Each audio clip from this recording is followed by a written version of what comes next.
Hello world, and welcome back to the Crimson Blade, Bazgoth. As the journey continues, finally moving forward into the future, leaving Cadaverbus behind. With new friends, Little Wolf joining our player for what's his name? Oh my god, Bordak. Bordak won't be joining us today. Hopefully he'll be feeling better next week. But we do have Grom back with us as we begin our journey to the east. And we're going to focus in on Cadaverbus for now, but our group has finally able to purchase the traveling forge with plans to create different items as they journey on in order to finally meet up with their destiny and fate, which for now will be interesting as they decide to follow the path through the spikes and eventually heading toward the rest of the kingdom, past the Kataka forest, and possibly heading into the path to the Nine Hills, which is just the name of this particular road that they travel through, which will take them on a very, very long journey where there's hardly any orc villages, or at least known orc villages. And we'll start as the Goblin King had wished them a good journey, and they began to travel is where we're going to begin, and say that they have now been traveling, and of course Grom was able to hire 3 guards for himself. So a pretty good group that we have here. And we're going to go ahead and... That's what I was looking for. What did I do this? I'm going to use a token in order to keep track of movement here. As soon as I find where I left the tokens. Oh, there we go, Kataka.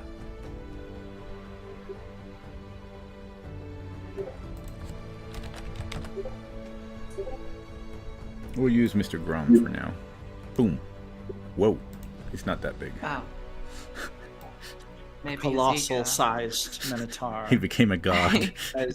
Maybe you guys didn't remember, but he grew very large since last time. Grom the Kaiju. Yes. That's what you were doing. That's why he was gone for so long. All right, so we're going to put you already traveling about, starting off the morning, traveling on through the day, the nice warm day as the sun beats down on this lonely path, deciding to head maybe through the path that goes through Gonasha and Espit. Maybe if y'all end up deciding that y'all needed other things on the way, but for the most part, those are going to be smaller villages.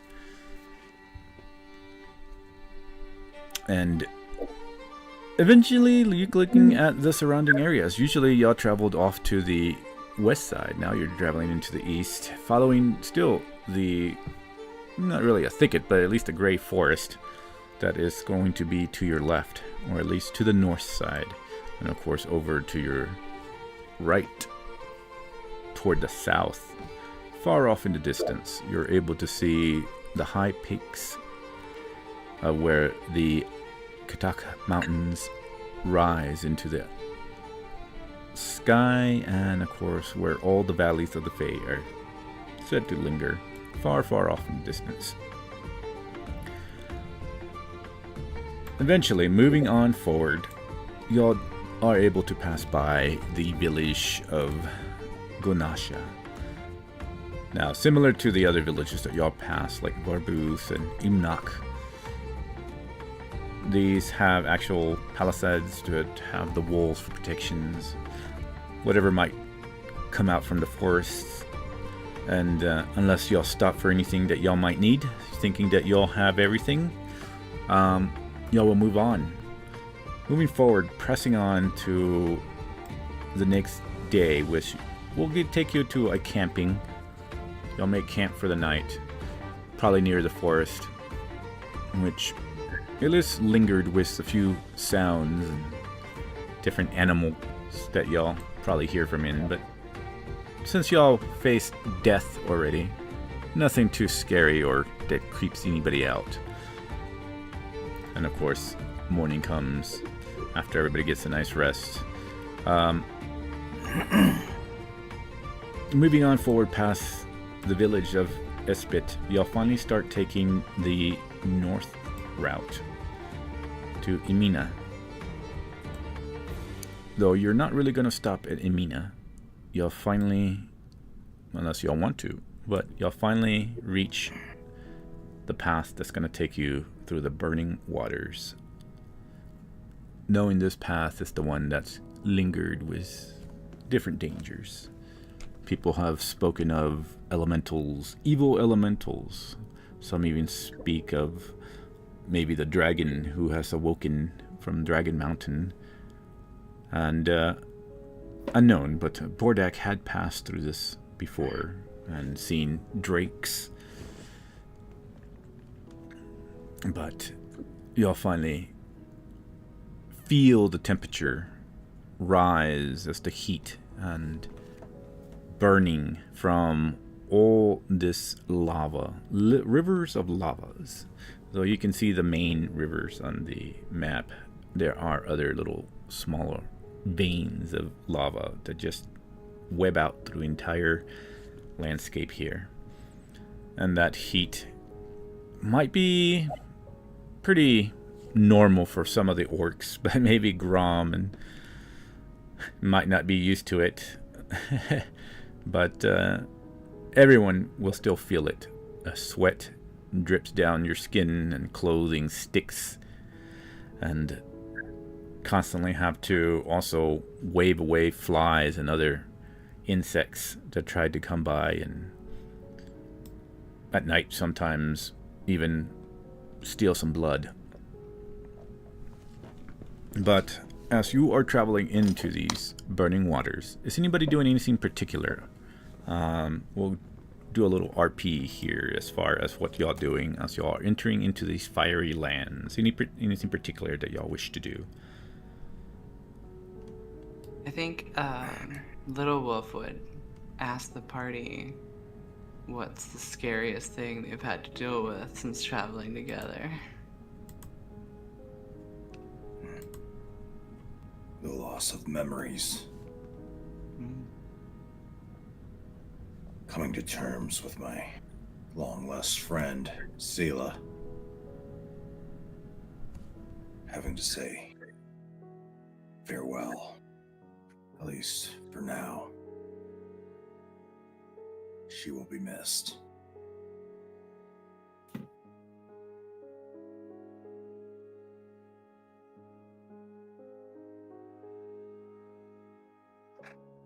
Grom would say. No, Go ahead. no scared here. Never scared. Orcs are strong.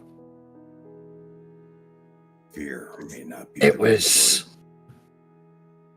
I don't know if what word to use, but getting lost in the mist with nothing and no one. Just being completely alone. That was the only thing that really tested me. Once I was with the group again, well, you saw a Grunther. That was amazing. I could tackle ghosts.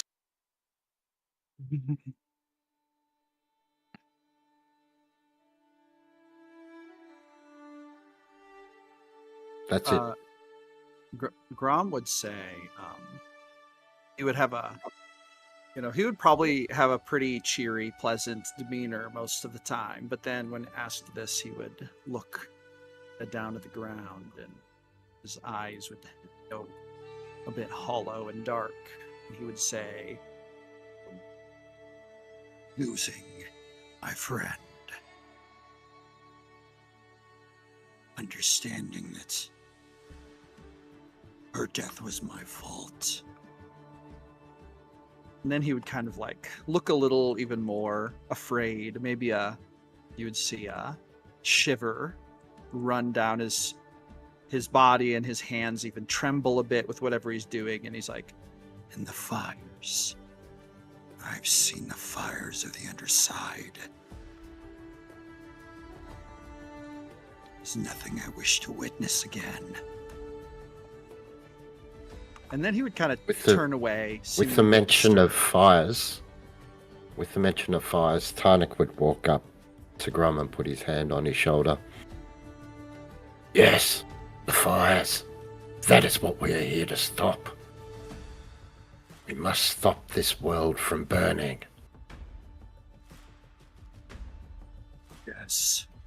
Grom would put a hand on Tarnik's shoulder in sort of like an embrace. A very orc-like embrace, though, because I would say that at this point, Grom has really adopted many of the orc cultural like mannerisms and such. That's what he would say. Yep.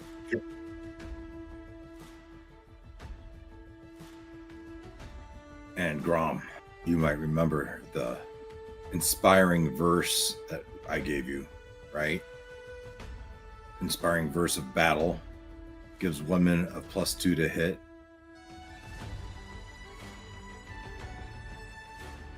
I do remember that. Did you actually give me lyrics, or was it more of like a mechanical thing? I can't remember if you gave me lyrics. It was Dungeon Master gave it to me, and that's what I wrote down. Inspiring verse of battle. Yeah, it'd gives just be women- like a bardic lyrics. If you wish to expand on it, it's I didn't go into the detail of the lyrics, but that's what it was supposed to be. Gotcha. Okay. Yeah, so and if is you- it on my character sheet, or is it just like a thing? I don't know if it's on your character sheet, but it would have been like a scroll that he had written for. Gotcha. Yeah, Yeah, no, and- I totally remember that. Yeah. Yeah. And I don't know. Grom's gonna say, "Of course, I remember," and he's gonna pull the scroll out of his bag, kind of hold it up. And at this, you would realize that he's been carrying this very close to himself, like a treasured thing. And then he might recount, Grumthar would recount, there's a lot, right, that went on in the last month. And so, Josh, I don't know if you've listened to the episode that you missed, or because there was, for Grumthar, there was the result of the bard that went off for him, basically recounting, telling the tales of our chosen and giving the donation to his clan, as well as pursuing the one on top of here is the components for his tattoos. He's seeking some tattoos and information about his grandfather and the leads he has, right? There was old companion of his grandfather's that might still be around. So Grumthar would be sharing that with the group, with the team. Oh, okay. Very good. Does it sound like this lead is on our trail? Like, will we come like in a geographically close proximity to this contact? Yeah, I didn't ask that question. William. Yeah, as far as that's right, there's more of a fog. You don't really know. Yeah, sure. especially as y'all become or get further and further away from Kitaka Valley, it's going to be a little bit harder in a sense. At least that would be knowledgeable. So, Graham is going to pick up on this a little bit, and this is going to kind of gnaw at his mind a little bit, and he's going to ask you the name of your contact, like the one you're looking for. If you know if you know this person's name, Did you give me an? I'm not sure you gave me a name. Did you give me a name? I'm looking through my notes here. Well, This was a companion of your father? This was a companion of my grandfather. Okay. And one known survivor, Ergen Mossback. Yeah, I from was going to some look into Bastion Scoutmaster. There, I got it. Yeah. What I wish was I the could name? put like search this in here. Ergen. Urgan. I'll post it. Mossback. Oh, gotcha. Okay. And did you mention a title? I think you mentioned a title. Yeah. I'll post it here. Okay, gotcha. So when Okay, Grom I'm hears this, officially here now. Hey, welcome back. when Grum hears this, he's actually gonna sit at the fire, and he's gonna be preoccupied with thoughts as he thinks about this. And then after about 20 minutes of just kind of thinking to himself, stirring the fire, busying himself with mindless tasks, he's gonna kind of get up and walk over to Grumthar. He's gonna say, "Grumthar, as we pass through these villages, I would like to ask if you'd be okay with me inquiring about your grandfather's companion. Is possible we could maybe hope that fate would allow us to catch wind of his whereabouts." I'd be grateful. And I feel when like Grum hears this, oh, sorry, go ahead. my path, my growth, it hinges on the more I know of my grandfather and hit the path he took will guide me as I forge my own path. And this is one of the few clues I have to that, his background. I was quite young when I lost my grandfather, and my family refused to speak of him. There you go. Grom, upon hearing this, you would see this kind of strange look in his eye, this look of happiness, but it's almost more than you would expect. There's some slightly less than normal reason he's happy about this. And then he'll say, "Ah, good. It's settled then.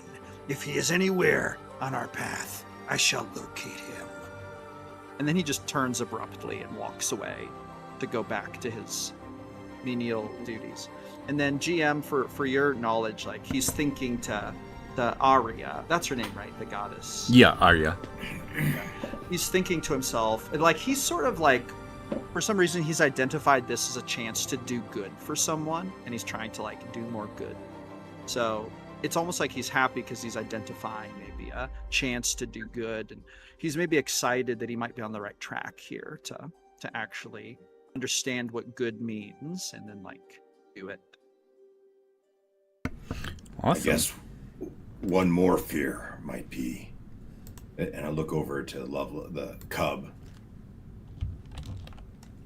One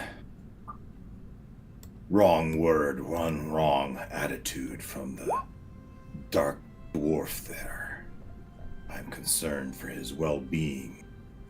Should he make us more mad?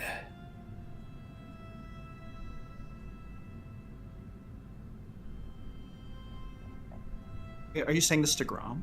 I'm saying that. Well, it was to Little Wolf, was one who was asking those questions. Oh, gotcha. If Then I fear Grom would have anything, walked away by now. I fear for his own safety.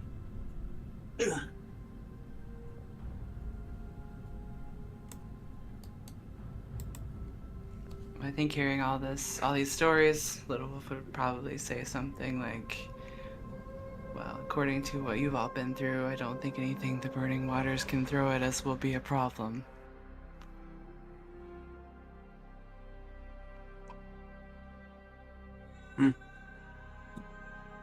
If you say that loud enough for Grom to hear, are you saying that pretty loudly or just Yeah, be saying Grumthar? that to the whole group, yeah. Oh, okay. Grom, with his back turned, rifling through his bag as he pulls out his a journal and writing stuff, he would just say, "I agree. I pity the poor fools who mess with the Bazgoth. And then he laughs with like a creepy laugh. As that happens, you notice that storm clouds, you hear thunder all of a sudden as you finish laughing, blast off in the distance in the direction that you are heading. This dark, swirling, almost like snake coiling clouds are off into the future, and you can see as it's falling rain, some of it almost white, still far off in the distance in the horizon, and then lightning striking into the grounds as you start to see the large spikes that gives this particular area its name just stabbing up into the sky. And you are walking past all the rivers of tiny lava. Still enough land to walk on, but mind to not accidentally step into a lava pit somewhere. Someone anyway. walking next to Grumthar might hear him say, perhaps even under his breath, amber root, sap from a tree struck. As his eyes narrow, and he keeps an eye on the lightning on the distance. Grom might look around for a shelter. If it looks like it's gonna storm, is there like a cave nearby? It is pretty flat, at least in this area where you currently are. Though you can, unfortunately, you can still see what might be the creation of smaller mountains in the distance, but those mountains are already within the rainfall of what you can see off in the horizon. Currently, the sun is still hitting you. It's still nice and hot day here, and of course the spikes leading up into because y'all were walking, so yeah, the spikes pretty much just all around you is what you see. Maybe just as we go, he'll keep a little eye out for possible shelter, because he doesn't really want to necessarily just stand out in the rain. So he's going to be a little motivated to look for some shelter as we go. And then he's going to just, as we're walking, he would jot down some notes in his journal, put it away, pull out his viol, and strike up an orcish marching tune as we... And as this is happening, Volsa would look over at Little Wolf and say, "So, Little Wolf, what is it that scares you?"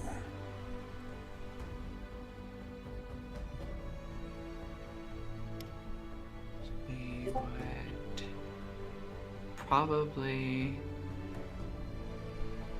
hold on to her necklace a little bit, kind of squeeze it, and then she would say, "I've already lost those who are closest to me. Nothing else scares me."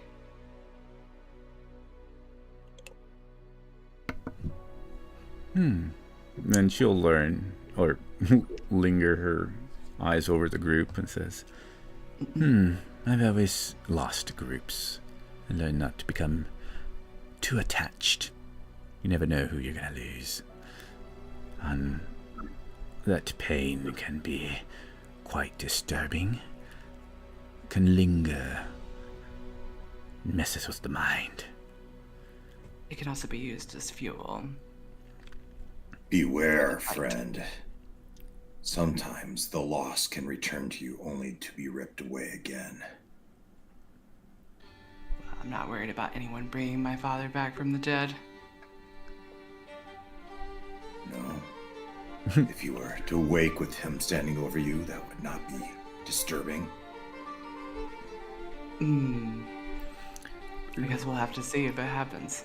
Volsa kind of gives us a little bit of a, not a giggle, but just a kind of a grunt there and says, well, aren't we supposed to be going after something that deals with the undead? Grom would chime in and say, Indeed. then he would look at Little Wolf and say, If your father rests peacefully in the dark, this is good news. There are many worse fates. I would call that joyous. Above table, is there a equivalent to like the Valhalla for orcs? I was just going to ask the same question. What's the pantheon for afterlife for orcs? Yeah. I would say, yeah, it would be something similar because of the of Gonash and his pantheon. There is supposed to be a sense of honor and great hall of the orcs that would live with that. However, there is a veil of how they perceive what maybe Gonash says in words compared to how each different clan perceives what that means to them going to this idea of the afterlife. But as long as they follow the general overall words of Gonash, they usually, stay within that idea to go into an afterlife that has honor and maybe meet up with great warriors. Because the biggest thing is to be a good and great warrior.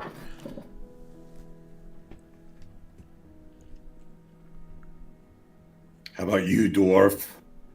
What does your afterlife bring you? Is your aspiration to be a great warrior, or does your aspiration lie somewhere else?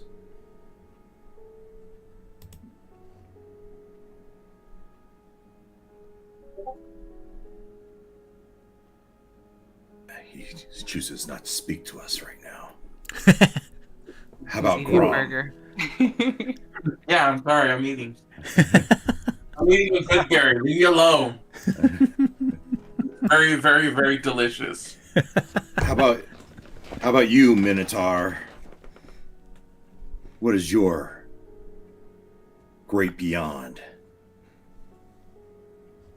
I would kind of look into the distance and say,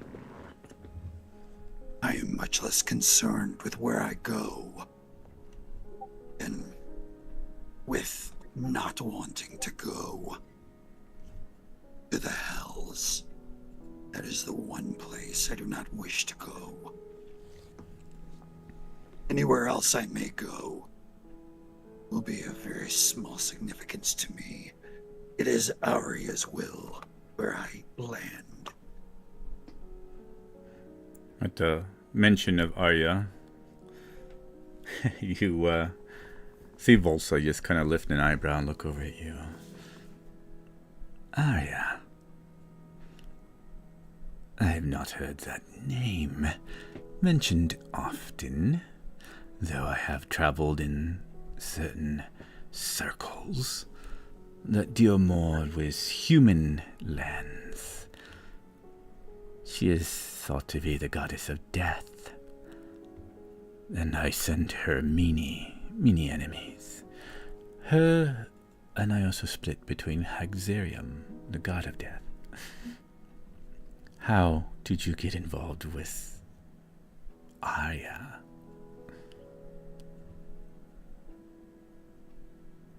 She has, on occasion, appeared to me.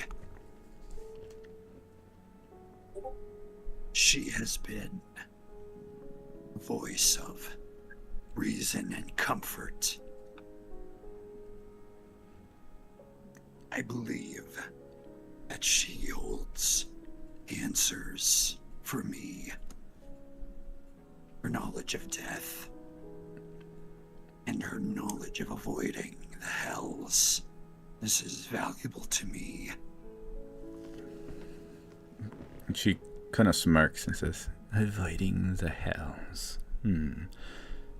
Well, I don't suspect that is a option for me. But if it's the hells that I am destined for, I welcome them. They shall also taste of my... And she looks at her hands with these wires kind of wrapped around them. Specialties, should I say. I look forward to taking in and battling an internal army of devils. Grum would like look at her very surprised, like genuinely surprised. He'd be like, What? You wish to go there? I do not Oh. wish to go there, but I am destined, shall I say. Not all of us are good. And I suspect that the gods are waiting to collect my soul. A prize they are salivating over, shall I say? She smiles.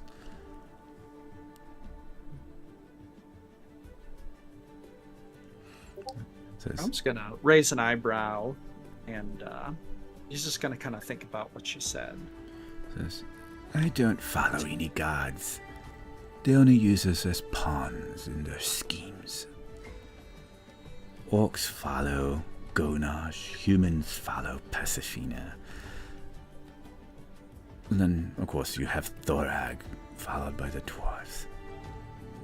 I'll All be these right back. gods, they don't have true care, so long as they have people worshipping them.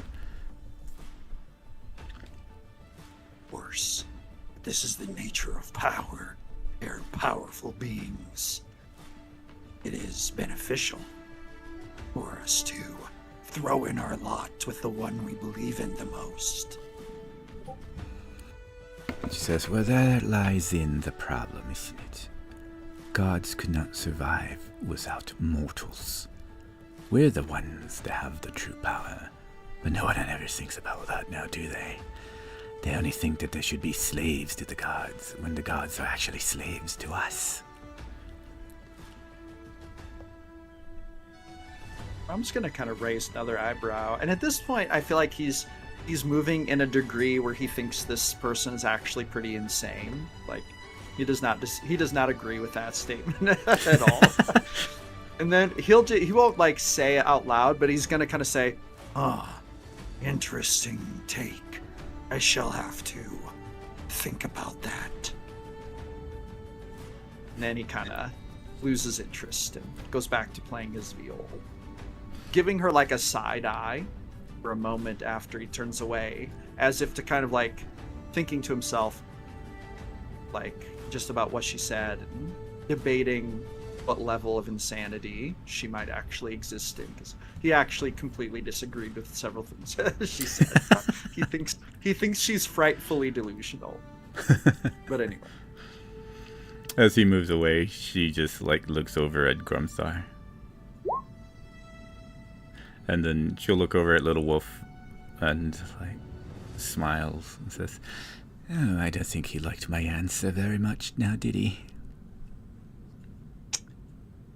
I was AFK for a minute, so I don't know what happened. she just was telling him that not to follow gods, and gods use us as pawns, and that the true power belongs to the mortals, because without worshippers they wouldn't have power and such.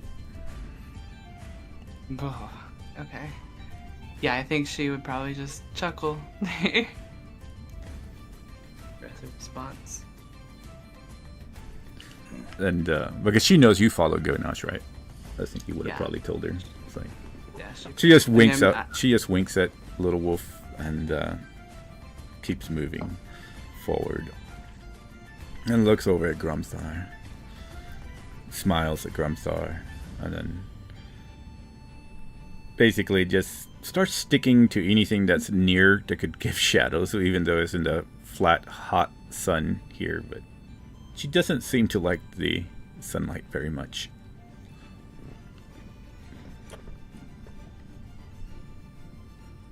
Yeah, despite Little Wolf's diminutive size, she is traveling with a group of fairly large orcs, even the hired ones, I'm sure, quite large. Yeah. We create our own shadows. And That's where I get my name. the end of the day is when y'all start finally hearing the rumbling of the thunder and the lightning starting to get closer. The wind starting to pick up. Off in the distance, y'all can see parts of the river where there is actual flames just sprouting out from the ground, and it gets very humid, and even when you breathe you can feel the humidity. And for orcs, definitely that sweat just pouring down. Drinking water is definitely advisable here, but it's getting close to the end of the day where the shadows are long, and finally the clouds are starting to swallow the sun, and the shade starts hitting, cooling a little bit, but not quite to the point where it's at least comfortable. And for Grom, as you are looking and peering around, finally you start reaching an area where there is small mountains, not large, almost like hillsides, but you can see paths that probably have been traveled in the past and even recently. But you also see, as you are walking, possibly pieces of dead bodies, orc bodies, that just linger around. It seems that battles have happened here, and which gives why it is so dangerous of a path, which orcs don't usually fear because they, accept fights and battles and whatnot, come what may. And as the sun starts going down, the storm finally starts spitting a little bit of the water upon y'all. Y'all can start feeling sprinkles of water as the clouds are finally moving over and above y'all with this thunder. And the night is finally reaching out from the horizon, following the sun. And it's up to y'all if you'll wish to continue on a little bit further, camp, or try to take the suggestion of Grom and maybe look for shelter. Did you say we passed by those bodies pretty close? Yeah, they're different parts of bodies, not full bodies. They seem to have been maybe eaten by creatures. Yeah. But yeah, there's possibly a piece of leg or something like that. Okay. Yeah, I was gonna ask if it was possible to get an idea of what happened to these guys, but Oh, I mean, yeah, for sure. If you wanted to do that, you can definitely roll nature or survival, while I look at the lay of the land itself, just kind of, or just so that way I can agree to Grum's instincts if he's right about taking shelter, or we can be able to press on further. Okay.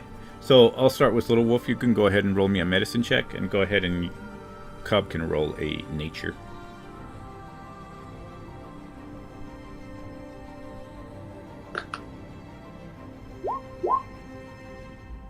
Oh. Unfortunately for Little Wolf, you look and the pieces of bodies are so torn up and been eaten, bone jutting out, and even the smell lingers. You're not able to get any clues of how damaged it was before even animals just scavenged it and started ripping meat apart to eat. It seems, but you can tell that it's been around for at least a while. Nothing too recent, but recent enough that maybe a week or so has passed for some of them. Some of them are older. all right. And then for Cub, by the storm, you can tell it's going to be a pretty bad storm. Possibly even some hail in it. Lightning strikes. Because the wind seems to be picking up harshly enough to, you can feel it just blasting on your face.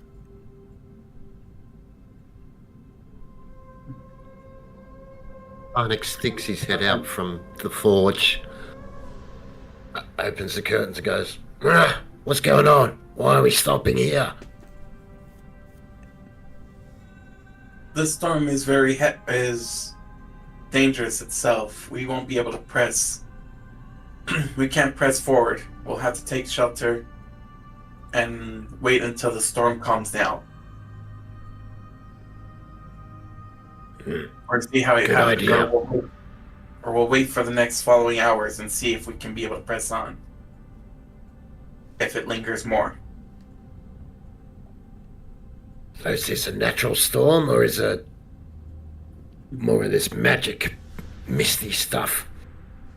It would I'm be gonna natural. do a nature check. Yeah, you with that nature Yeah, check, you would yeah. know it's natural, but it is going to be Yeah, a strong no. storm. Yeah, I was like, no, I don't sense any mana flowing into this area itself. So it is not magical. This is true nature itself. Okay. Alright, everyone, you heard him. Let's set up camp. Make it as secure as possible. We don't want to get washed away. I'm gonna do a survival scour the area to see where we can let's press on to try to get to that safe spot so we can set up camp. Okay. Go ahead and roll me a survival then. And I'm gonna add a guidance.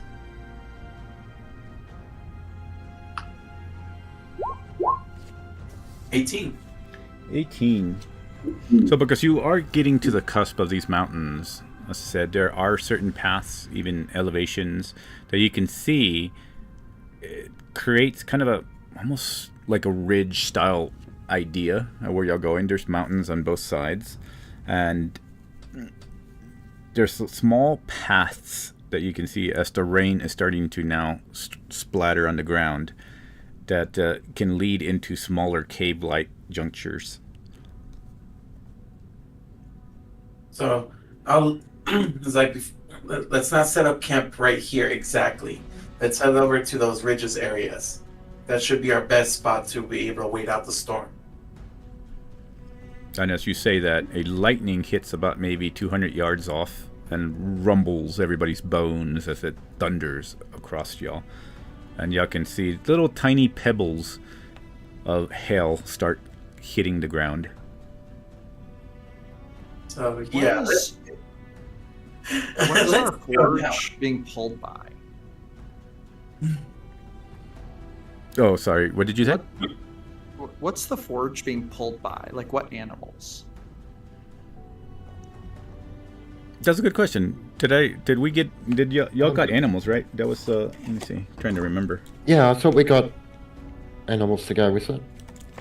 Because we're getting the, so Yeah, we'd yeah. have the setup, so I think Cub it was would have dire his own wolves, wasn't caravan it? to make things. Dire wolves? Yeah, it was. Well, Die boars, maybe? I think it was dire wolves. Let's see, Yep. because y'all went there. Yeah, I think it was. I'm pretty sure it was dire wolves that I had said. So yeah, Well, you have like as- two as dire this- wolves. As this lightning hits, Grom is going to kind of shout to Groshnak, Vorak, and Druvok, let's get this wagon to the camp. Follow Cub. And they And then start He's going to help. guiding the wolves there, and pushing to where Cub is. Now, Cub, are you looking for a cave more like it does have cave like little cave junctures and stuff, but you're looking for second level, third level, or first level?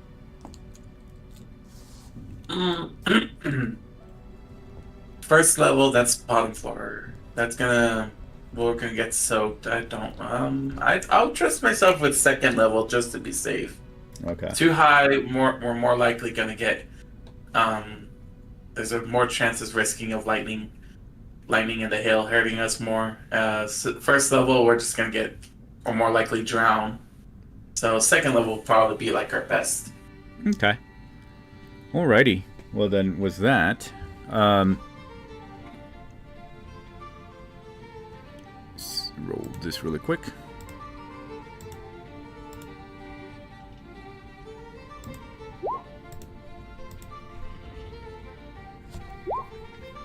For anybody who's in charge of the cart, if you know how to do in others for the character sheet, can y'all put down find the dire wolves and just put them in there so that way it'll be fast lookup for dire wolves. Who is going to be in charge of the cart? Who's like the cart person? maybe. If no one else wants the job, Grom will take the job. Tarnik probably would. Yeah, because Tarnik is the one that's Just probably going to be because- using the most. So if you want to put 2 dire wolves under there, so you Yeah. we can look up that stats quite quickly. Yeah. Is Shiv with us right now? Chiv Yep. is a horse, like a what do you call it? Nightmare horse kind of looking thing. Shiv 2.0. Yep. With his goblin speech. Troll. Woof. Woof. Wog. So we'll go with the 2014 version, I'm guessing. Yeah, 2014. William, I should have asked, did Grom's bodyguards, were they like outfitted? If they weren't outfitted, he would have paid to have them outfitted. You talking about as far as like armor? Like armor and weapons. Yeah, they would have their own armor and weapons. Okay. Do at least one of them have a ranged weapon? I do believe they would. Yeah, they would have. Okay. Very good. I think all of them would have their crossbows with them, actually. Oh, nice. Okay, very good. Pretty He would sure. have definitely invested in that if they didn't have it. I was just checking. Yeah, Oh, because we were searching. Oh, I dropped my notes. I was just creeped out by the red on his face, or around the mouth. Yeah. It's a bit weird. And Next hopefully berries. this will work. Wait, what? Uh, There's a wolf in the Roll20 chat Oh, is there? with the bloody face. Oh, okay. he was so, Oh, okay, cool. So they have a +2 or He +3. just really likes cherry pie. That's all. yeah. Sweet cherry pie. Yes. All right, so that's 3. Yeah, they're able to pull the forge quite easily into the second level of the incline. It's probably maybe about 10 degrees, 15 degrees of the incline, so it travels a little bit into the second level. And then, yeah, you find a cave-like area where you are able to take shelter as hell is finally starting to beat down in the ground. And eventually you see almost baseball-sized hell just slamming into the ground. You hear it just boom, boom, boom, thumping everywhere, thunder roaring and vibrating the world around you guys. Lightning actually hits at the top of as you can see past this rain just barely that just now falls like a curtain of water. You can see the wind pick up and then lightning start hitting the peaks of these spikes that are sticking up above the ground. And well, I guess I don't have to have y'all roll that now. So y'all are in the cave, and As we're inside, I'm still looking around there. I'm like, I guess my instincts were correct about this. First level, we would have drowned. Third level, if we got higher, we'd have taken damage from the nature's lands of lightning. yeah, you can see that there's almost a river forming in the first level. Well, at least the ridge part of the area, and Panic walks past and slaps Cub on the back. Well done, little one. You're going to prove yourself useful eventually. Yes, good call and great shelter. Now, Grom is going to pull out some dried meat and hand it out to everyone for the rations for the day. oh, He's nice. going to give everyone a ration of dried meat. The dire wolves will stare at the meat. Oh yeah, he'll give each of them a ration too. They like just like almost bite your arm off as they like just reach for it. Start tearing into it. I would like to spend time with the wolves, trying to become friends with them. Okay. One of them seems pretty friendly. One of them, as it's eating, kind of growls. I growl back at him. You're the little wolf. What was that? Would Shiv eat a meat ration or no?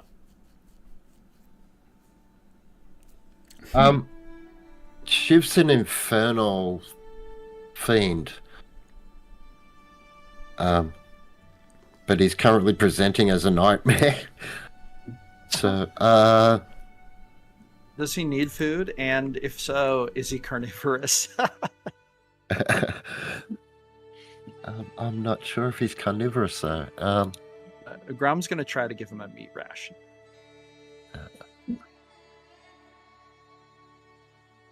GM, will he accept it? I was trying to. They do not need to eat to survive, even as a paladin's companion. Oh, okay. Anyway, sorry about that. That's Little all Wolf, right. continue. He just neighs a little bit. Maybe in his goblin talk will say something or something. So wait, how many people do we have with us in this caravan group or so? How many? Yeah. Well, y'all are what? Was y'all 6, 7, 8, 9, 10? 10 altogether? there's Plus 12 the wolves will altogether. be... Yeah, 12 with the wolves. Yeah, 12 with the wolves. We're quite All a right. war band. I'm gonna go ahead and do a medicine check on every single one of us, seeing if anyone has gotten hurt or experiencing any illness or so. We want to make sure that we're in top shape until so we can press on. Okay, go ahead and roll me a medicine check for just one medicine check with advantage. That way we can say you're doing it all for everybody. Giving us all orc physicals. Yeah, Cub's just walking around. The guards are Giving like, everybody ooh, physicals. what's the dwarf doing? Watch where you stick that thing. Give me 19. Okay. So everybody, including the orcs, except for maybe Grom, is doing pretty good. Grom, you're not sure what's going on with him.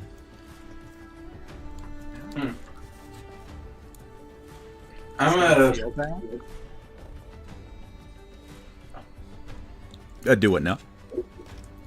Does I Grom was feel gonna that? say- Grom doesn't Does feel Grom feel anything. bad? Like Grom, you don't Oh. feel anything. But for you, for some unknown reason, you see that there's like maybe his skin or something. You feel some sort of essence. That's about it. In 1 second, I'll be Can I right back. is it a magical? That one you can't tell. Just you'll probably need to use magic if you wanted to figure out something magical with this physical stuff. So an Arcana check? Not even Arcana. This probably would actually require something magical because Arcana is still. You could probably garner some clues that might make you think that's magic, but to be 100% sure, yeah, you would have to use some sort of magic with magic. In 1 second, I'll be right back.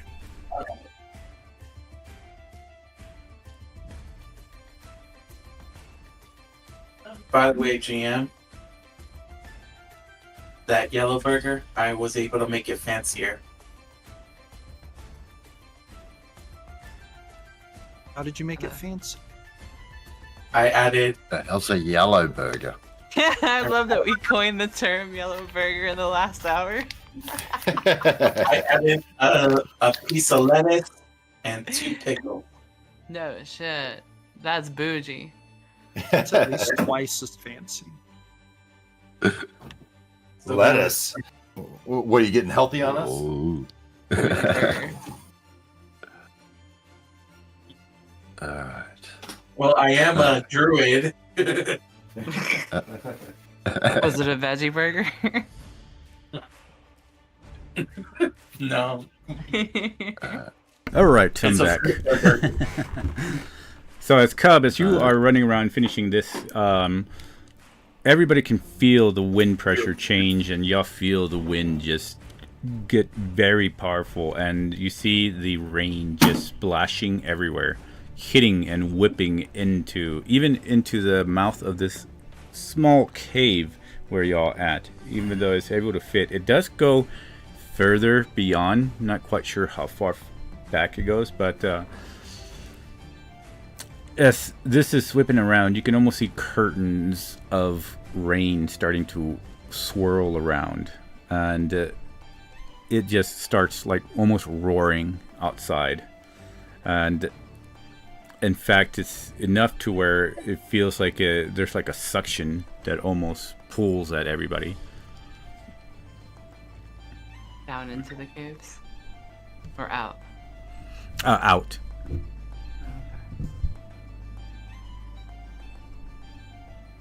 And what time of day is it right now? It was already getting into the evening time where the darkness was about to fall. So this cave does go deeper. It goes a little bit deeper. You're just not quite sure because it does have where there's, like I said, little passages of other cave-like connections and such. Grom is going to light his lantern. Okay, yeah, because I think everybody else can see in the dark anyway. So, but as far as Grom, you light your lantern, and yeah, you can see that there's other open areas, other passages. He's going to say to Little Wolf and then to Groshnak. He's going to say, Groshnak, come with me. Orak and Druvak, stay with the group. and then he's going to turn to Little Wolf and say, Would you like to accompany us? I'm going to explore this a little deeper, see if we can get away from the wind. She will light a torch and agree to come with. And so, was that? Actually, I don't know if you need a torch. I think you can see it at. Well, I was gonna light one anyway, just like scare off creatures if we run into anything. Okay. So. No, there can't possibly be creatures down here. Right. Could be bats or something. Who knows? I could have a crippling fear of bats that I haven't told you about. I don't know. Grushnak nods and follows. It's like, never been inside caves before. He has his southern orc accent there. How old does Groshnak look? He looks to be around his maybe late 30s. Has a nice goatee tied with bones. Yeah. Well, Grandma's gonna lead the way kind of into the cave, look around, see if there's any like dens of carnivorous creatures, or if maybe they could go a little deeper to get safer from the. Okay. Now, so you all two move forward. The wind picks up a lot where everybody else is, and you can see the rain whipping inside. And for anybody that's looking out, they can roll me a perception check.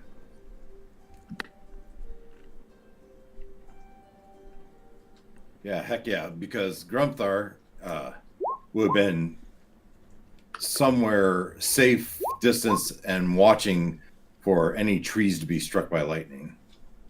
Ah, okay. Perception, you said, right? Yeah. I got 24. 24. Unfortunately for those who rolled lower, Tarnik and Grumps are trying to look out, can't look past this curtain of rain that's falling. But Cub, you are able to distinguish a pattern. And then you see that the rain starts going in certain direction. And almost like looking above, as some of it starts clearing off, it's still raining hard, but you can almost see like a horseshoe kind of cloud appearing above you, and at the end of that you see it swirling and swirling, and you see this funnel land in the ground and touch the ground and heading toward the direction where you are, toward the direction of, at least toward the west, because this is happening toward the east and it's moving toward the west, and the wind is picking up immensely.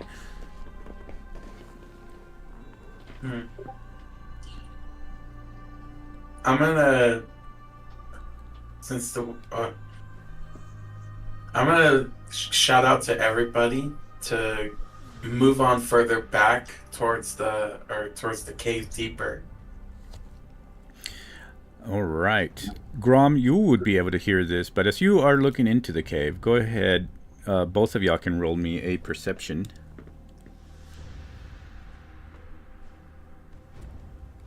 Perception check. That's super great. Hopefully, so bad. little wolf can see better. Nope. Nope. I don't. Absolutely beautiful caves out here, enough to be able to Grom hide. Nothing. Holds up his lantern. He's gonna shout back. Good news, guys. It's all clear. Bring everyone back here. Gonna agree with that. It's quite cozy. I see absolutely nothing dangerous here. All right. So, was that the other two orcs will try to move the direwolves forward end. The direwolves don't have any complaint with that, then we'll actually start moving forward away from this roaring wind. And as y'all make way for everybody that's moving to the back, y'all can feel that pressure in the ear, and y'all feel the roaring coming closer, and y'all feel yourselves almost like the wind is trying to just suck y'all out of the cave. Go ahead and roll me right now with an advantage. Roll me a strength. Everybody in the cave, roll me a strength saving throw. I'll roll for the two orcs. Should Grom Saving roll throws? as well? Whoever rolls gets a +5 from Tarnik. Very nice. I had to roll with advantage, but I forgot how to do it. You hold down the shift key. Oh, right. Okay, well, I got a 25. 13. Yeah, So you that's got a 17. 25 plus 5, right? So Yep. 20. I had a 26 plus 5. That's Yeah. He will make it. And then dire wolves are to the cart, so they should Oh, wait be a minute. okay. That said, I rolled with disadvantage. I should have rolled with advantage.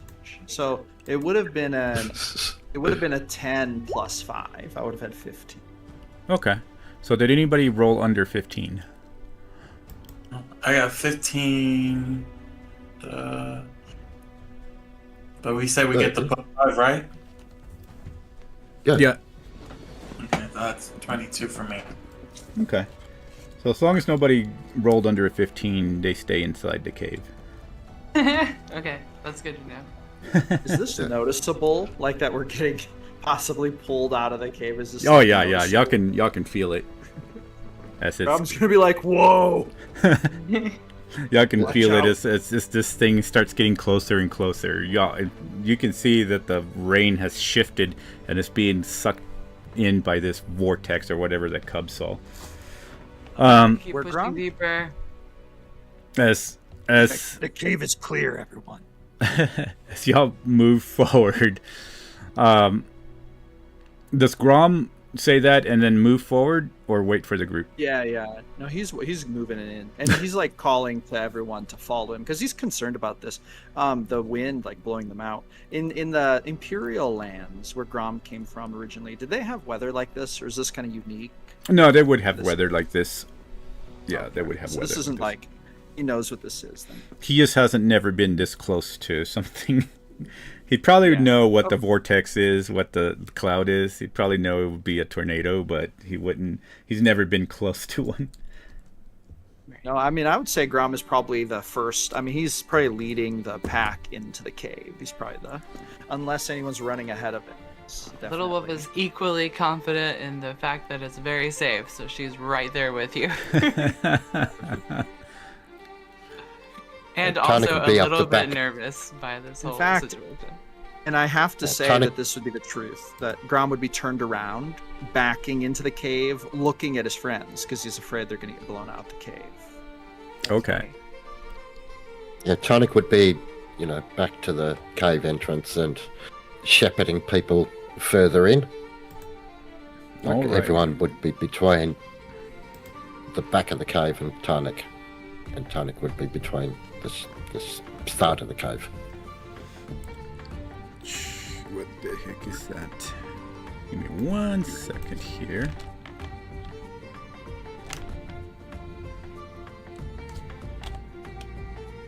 What the heck?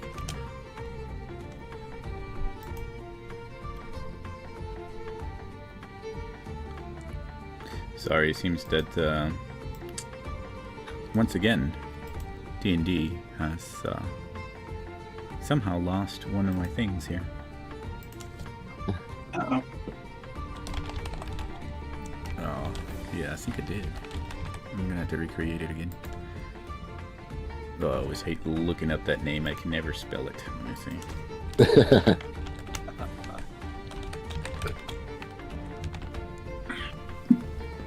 What is that noise? Do I have a storm out here in real life? Oh.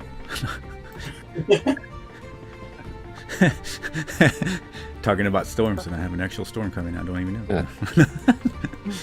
As long as the internet stays up. Oh, there we go. That's the name. Excellent. Excellent.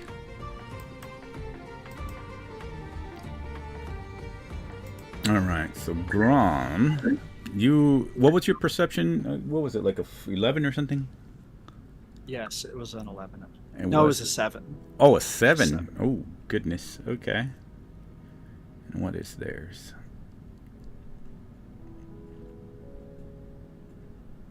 Oh, man. That's going to be interesting.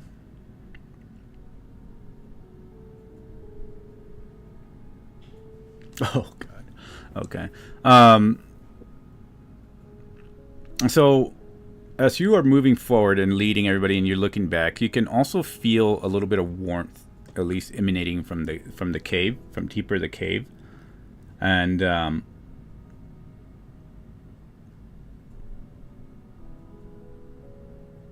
yeah, so it's gonna, yeah, you didn't make it, so you wouldn't even realize. Okay, so something tries to hit you. Does a 17 hit?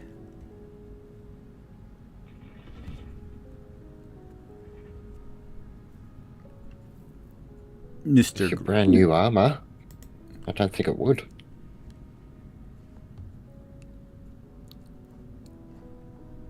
Oh yeah, Mr. Grum. Oh. Did we lose Oh, Jesse? I'm sorry, guys. I was muted. No, I have a 19 armor class because of the full plate armor. Ah, okay, excellent. So that is good to know.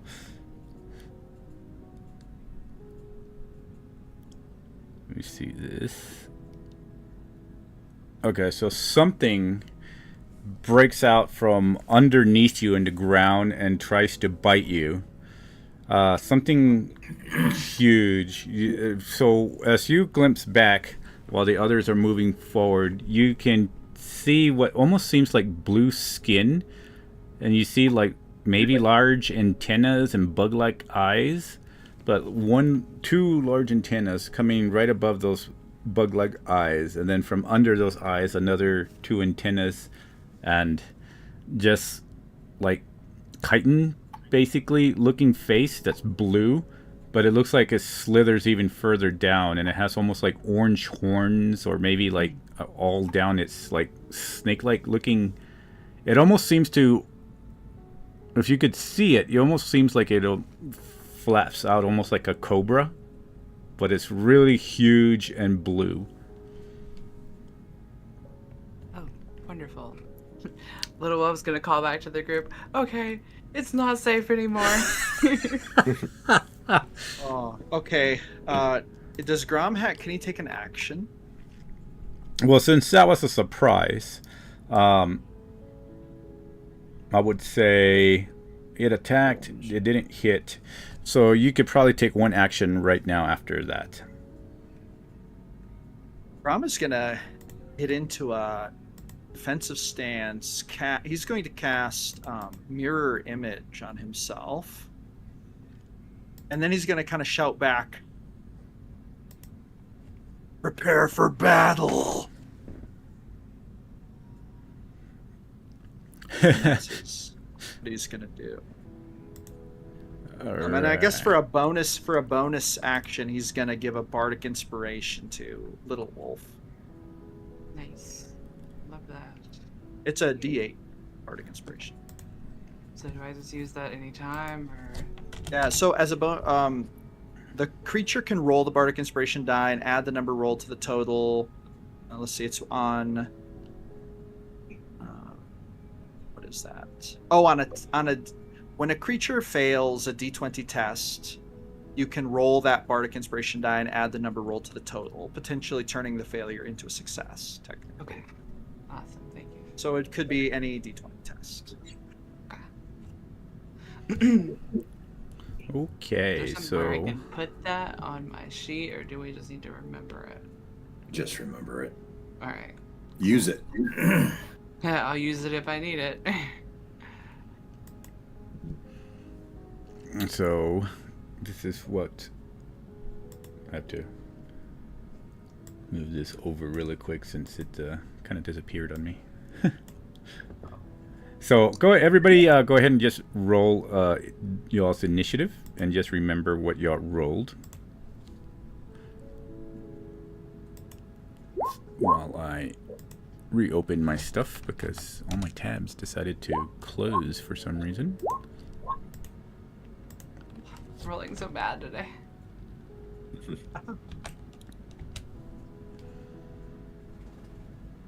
Did all this open up again. I don't know why my computer decided to shut all that down. I need a new computer.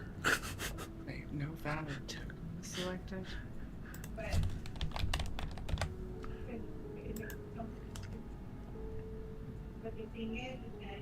There we go. Run encounter.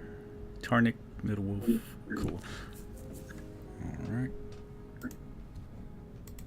Relaunch the game again since it threw me off.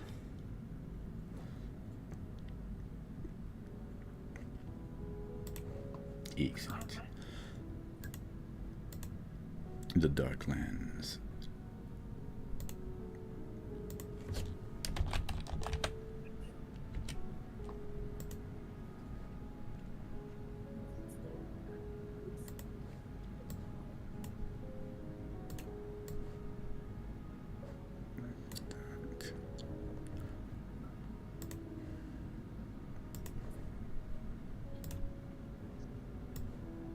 Can y'all see my roll down there? Yeah, that's pretty stellar there, Little Wolf. No, I'm just making sure it was there because I have a notification that I wanted to. Yeah, I'll send get that results, one. But yeah, no valid. I get that one as well. Alright, so we're gonna put y'all's Grom was in the front. I was busy telling y'all about the bug thing. Okay. You wouldn't even know about it if it wasn't for me. It was very stealthy. It snuck up on me and Grom, and we're like the most perceptive. I think you can do more with your finger than just point at it. Hey, we just met, dude. Calm down. Let's see. Whoa, no, don't do that. Oops. Good thing Grom had his armor on because that would have been totally. That would have been bad for you, especially with Nasty. this thing. Okay, Yeah, for and sure. then Little Wolf was actually behind.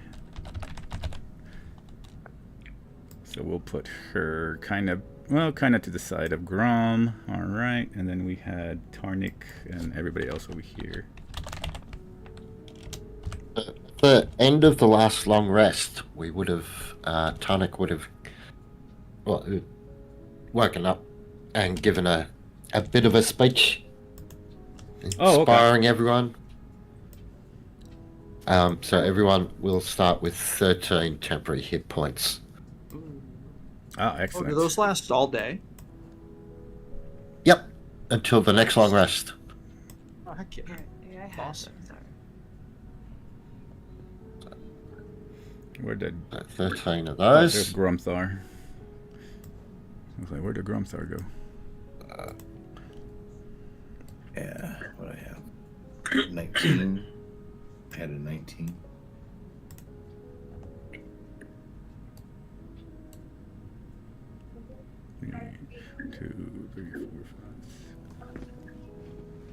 think I got everybody there. Alright, we're gonna use Mr. Gorath for right now.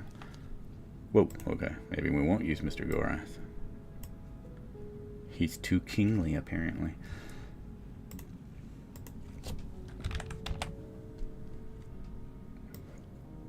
There we go, we'll use him.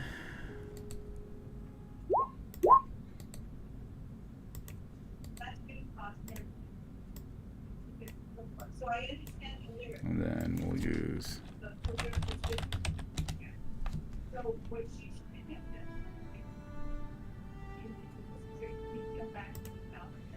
one.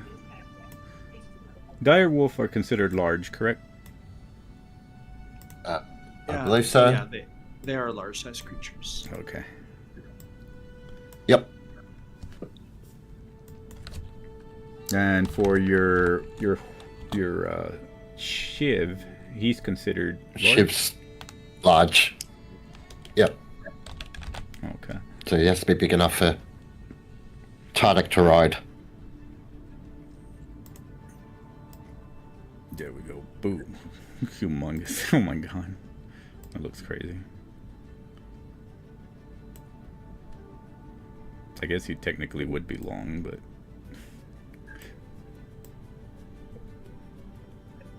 Well, that's interesting.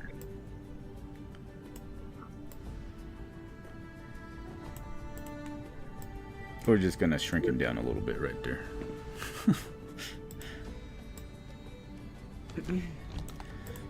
And then we're gonna say the cart is just theater of the mind. But Yeah. alright, so I hate the name of this thing. How do you spell it? Alright, so initiative. Tarnik, what was your initiative? 11. 11. Grom, what was your initiative? 13. 13. Bordak. Who knows what Bordak was? We'll just go ahead and roll for Mr. Bordak here. Oh, well, that's happening. What is Cub's initiative? 20. Grumthar? 19. 19. And then Little Wolf? Six, what was 8. it? 8? Okay. An amazing 8. I'm not seeing the other battle map. Is that up already? No, it's or- okay. I'm gonna pop it up here in a little bit. Okay.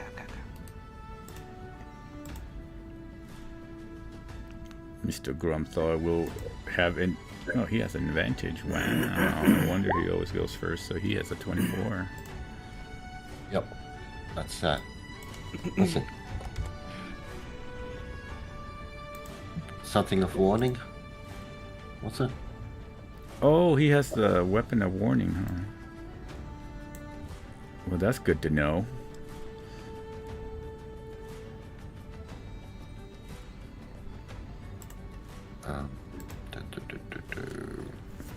So it'll be that's Bordak, right. Cub, Okay. Grumthar, and Grom. Okay, cool. So I need to find this really quick.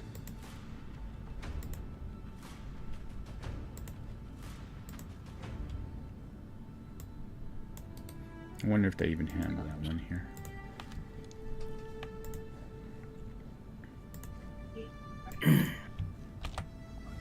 Two, three, four.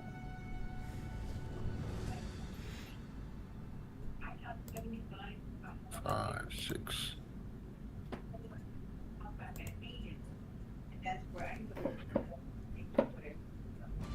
Oh my god, this thing takes forever. Alright, there we go.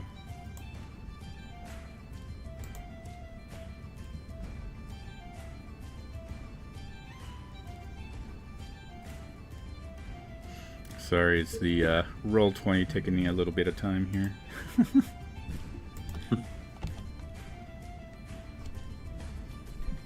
What do you mean? D&D combat's always so fast. Right?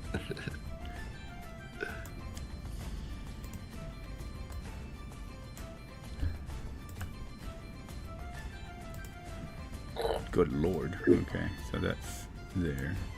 And that's...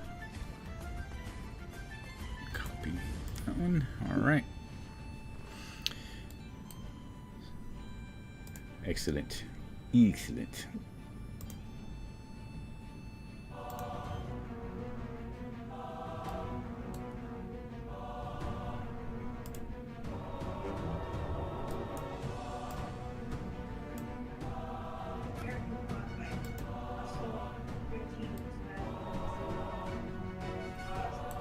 use one of the famous incarnate maps here just so we can get started. There we go. Ooh, very nice. Heck yeah. All right. So behind the dire wolves is where the cart is. So I'm gonna put them here, tied to the cart, I assume. Shiv. Well, Yeah. I don't know where you would put Shiv, so I'm gonna put him with. Now, there's one thing. One of those orcs was close to me and Little Wolf because he was with us. Oh yeah, that's right. Exploring. I'm gonna put Tarnik on this horse here. That way you can move him.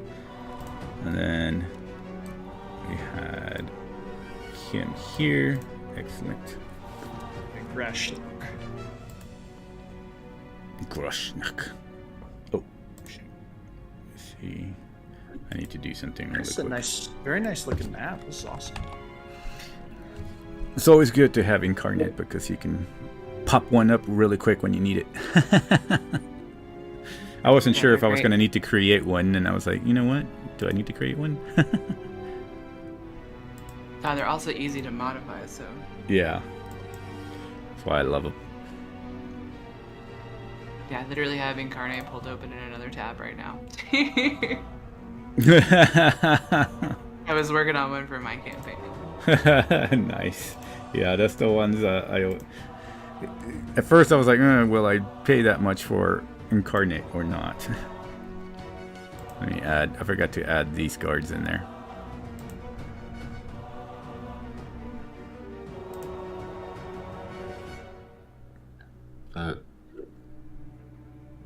Just I add don't it. have access to the token there. Okay. Let me. I I don't. don't think any of I us do. can't. Yeah, I don't think. Okay. anyone does.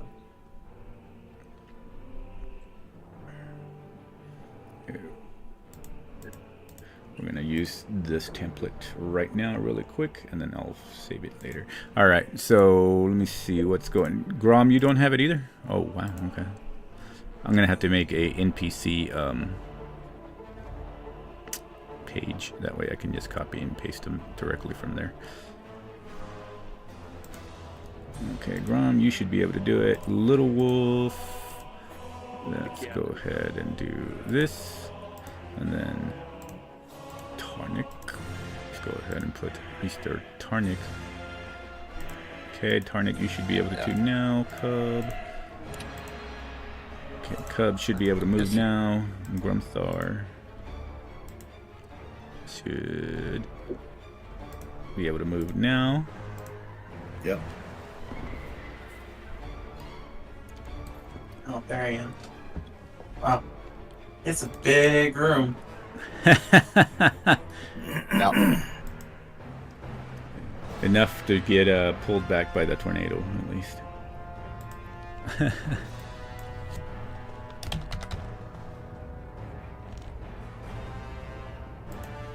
Okay. There we go.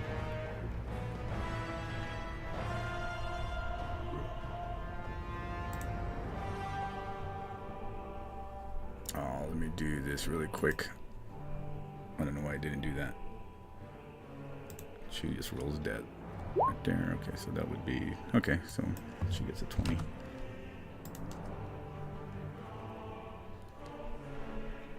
And that one was... Okay. That one was that one. And that one was... This one. So Bordak, followed by Cub. I guess Bordak will do what he usually does. And run over this way. Can get behind here. Behind Little Wolf. As he says, "Get behind me." To Grom. And with that, it will go over to Cub. Okay. Followed by Volsa. So, Cub, you go ahead. Oh. So there's a monster right in front of us. Oh, those are the dire wolf pictures, right? Yeah, these ones right here are the dire wolves. Okay. But the Oh, one those are that cute. attacked Grom is this one. Okay. Oh, perfect, right there. That's just where I need to be. All right.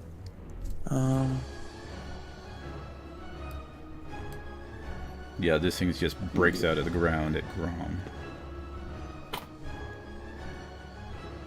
Okay, so I guess I'm gonna go ahead and move about right here, so at least I'd have a line of sight of it.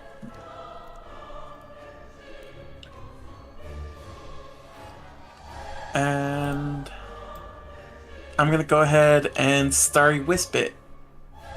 Okay.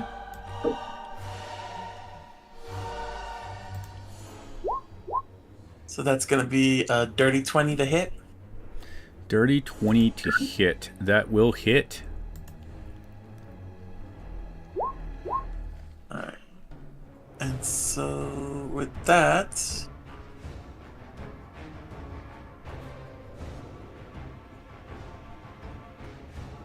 that's going to be 10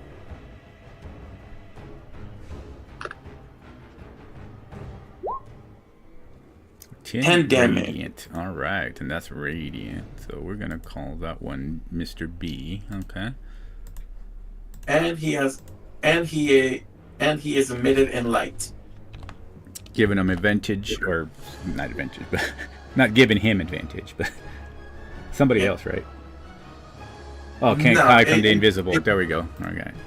It prevents him from being invisible. All right. And that way, Grom and Littlefoot can see the enemy. Yeah. Littlefoot. Well, Littlefoot. Or Little. At least Grom. I got big feet for a little girl. Sorry, I was thinking land before time. Yeah, I know. That's fine. Oh, now Grom and Little Wolf can see the monster. All right. Anything else from Cub after that? That will be it for now. All right. Volsa will go ahead and 5, 10, 15 jump over Little Wolf, kicking off the side of the cliff here, and jump right in front of Grom and says, "Move out the way, cow. I'll get you safe." Cow. Grom gets called a cow a lot in this campaign. By orcs, at least. It's like the #1 insult. Okay, so she's able to make her little dexterity there. So she flips over, trying to not to be outshunned by Little Wolf, of course, because they're always competing here. And then she will go ahead and proceed to try to garrote it.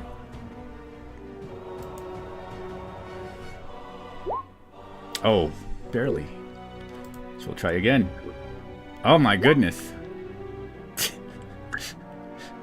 Freak it, she's gonna go ahead and just throw her dagger. There, you bloody bastard. Okay, that one at least does a little bit of piercing. For 7.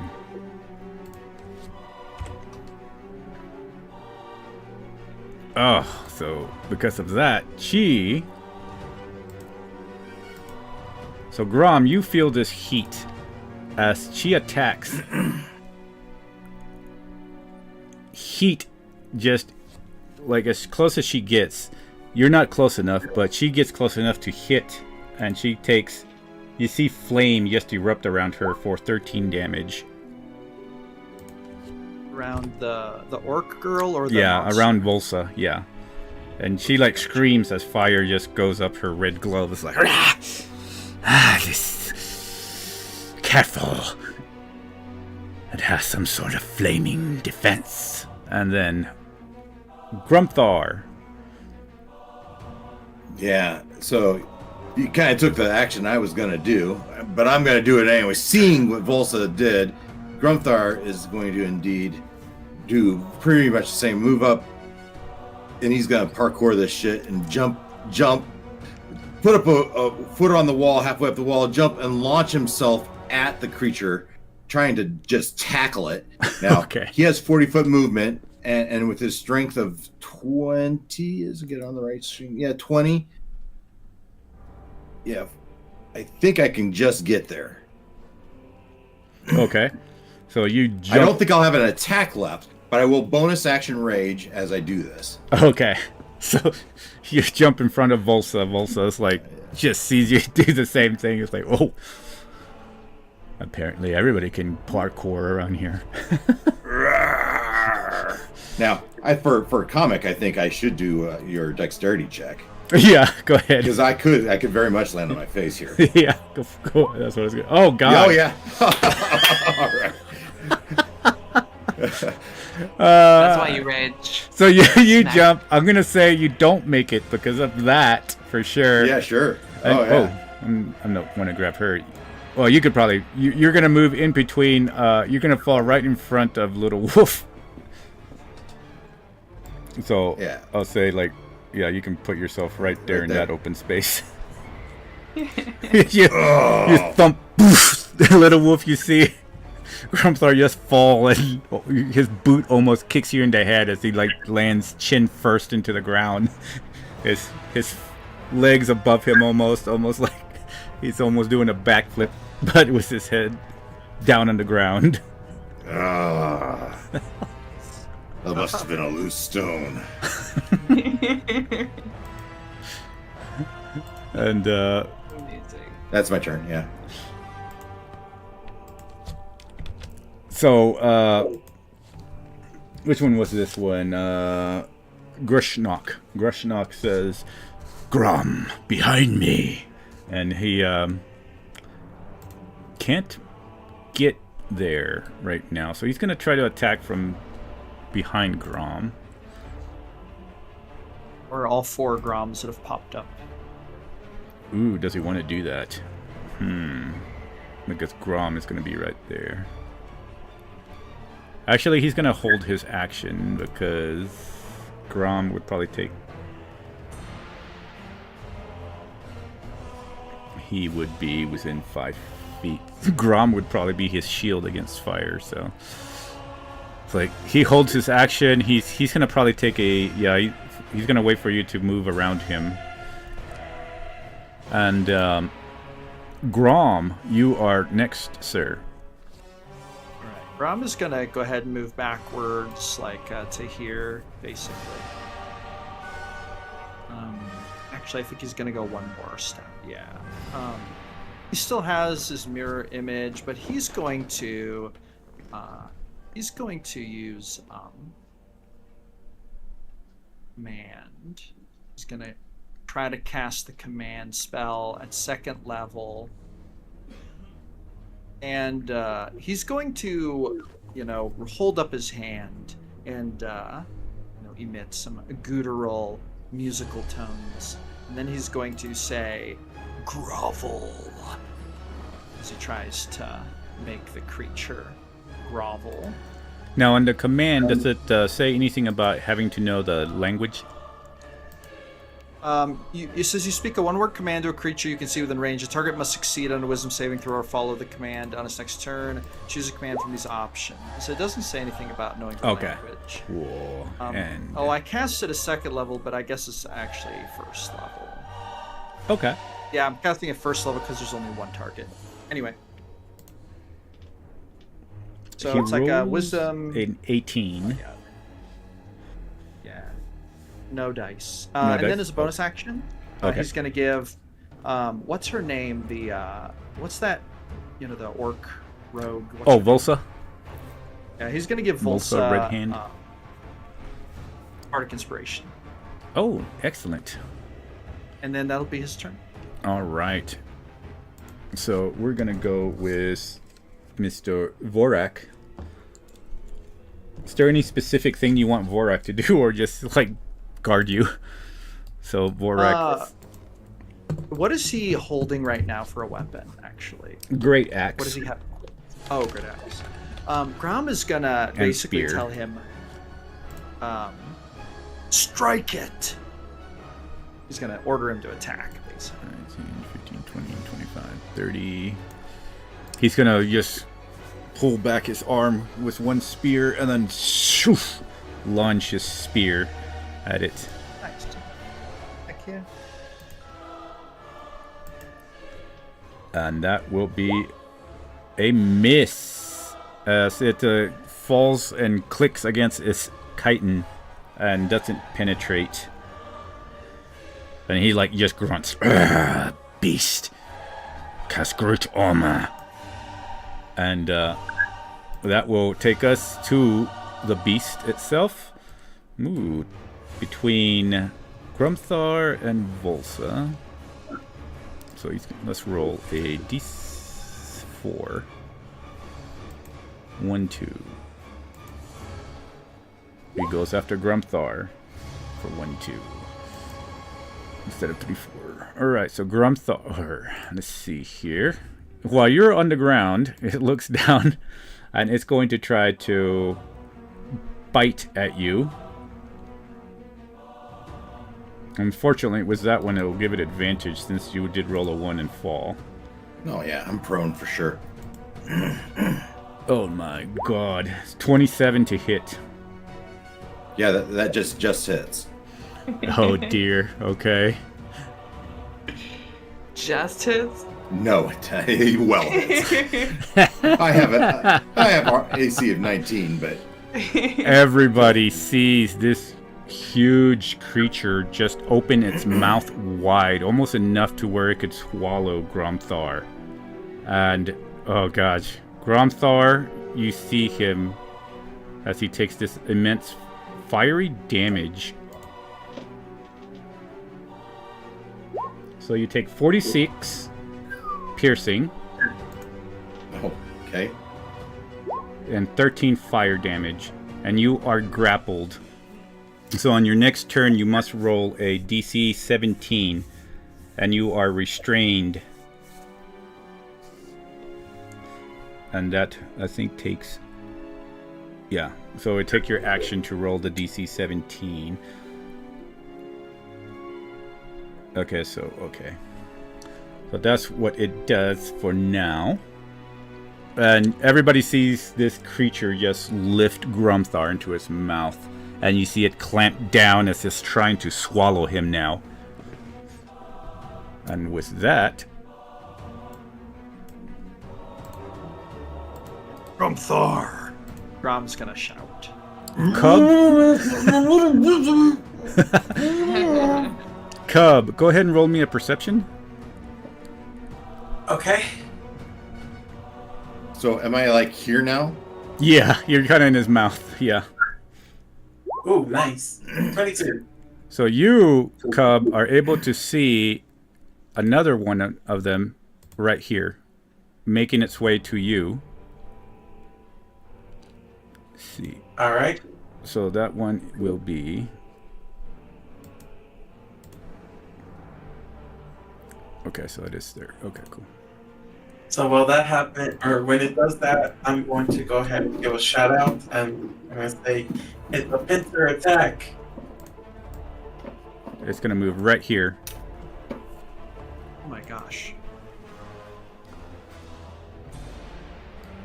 All right.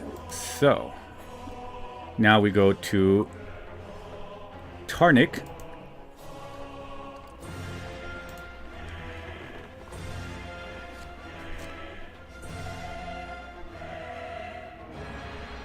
Oh, you're muted, Tarnik. Yeah. So far I've said, interesting.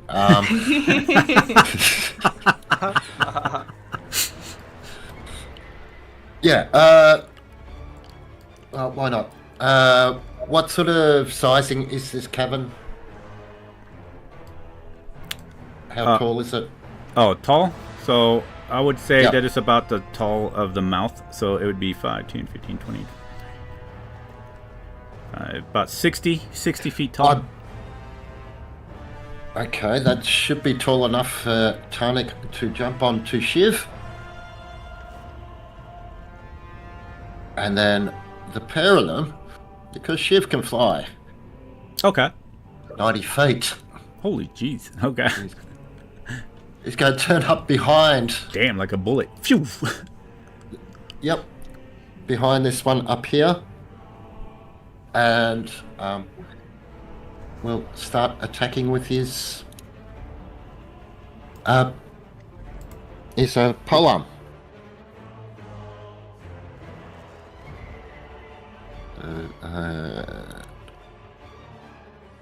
Oh, that's a natural 20 to start with. Oh, nice. So he will definitely divine smite that one. We'll give him a second level spell slot. So that's 3d8. And then, alright, so I got, no, don't want that one. That one. How are we doing damage again? For critical? Just roll double dice. Double dice. Okay. Yeah. Yep. And then I want 1, 2, 3, 1, 2, 3. And that goes to everyone. I don't know how to. Why? Everyone, so this is the hit. So 37 and then plus 6. So a total of 45 on that first hit. Nice. With a lot of it being radiant.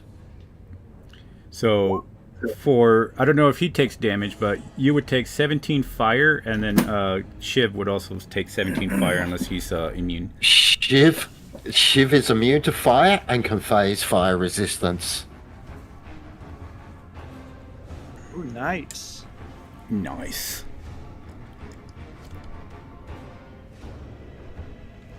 Oh, Shiv.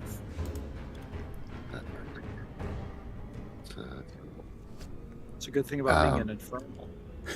So 17. So what's that? 9 damage? You round down, so I'd probably say 8. 8.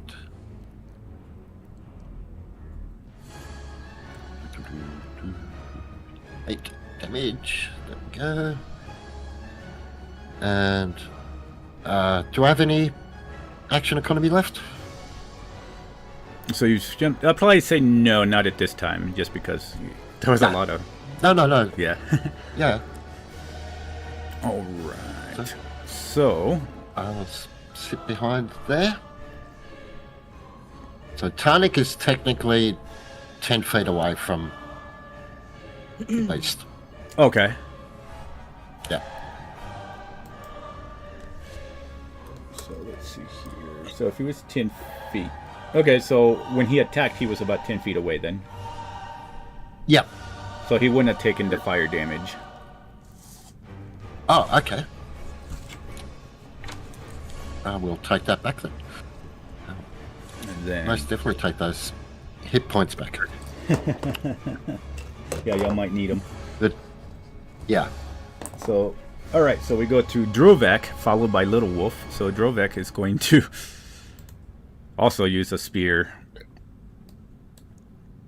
Move 5, 10, 15, 20, 25, 30. That's about as far as he can get. Maybe he can get...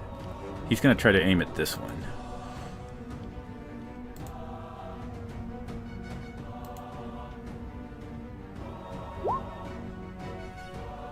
Oh, he got a critical. Oh. Nice. He uses both his hands and just shoves that thing.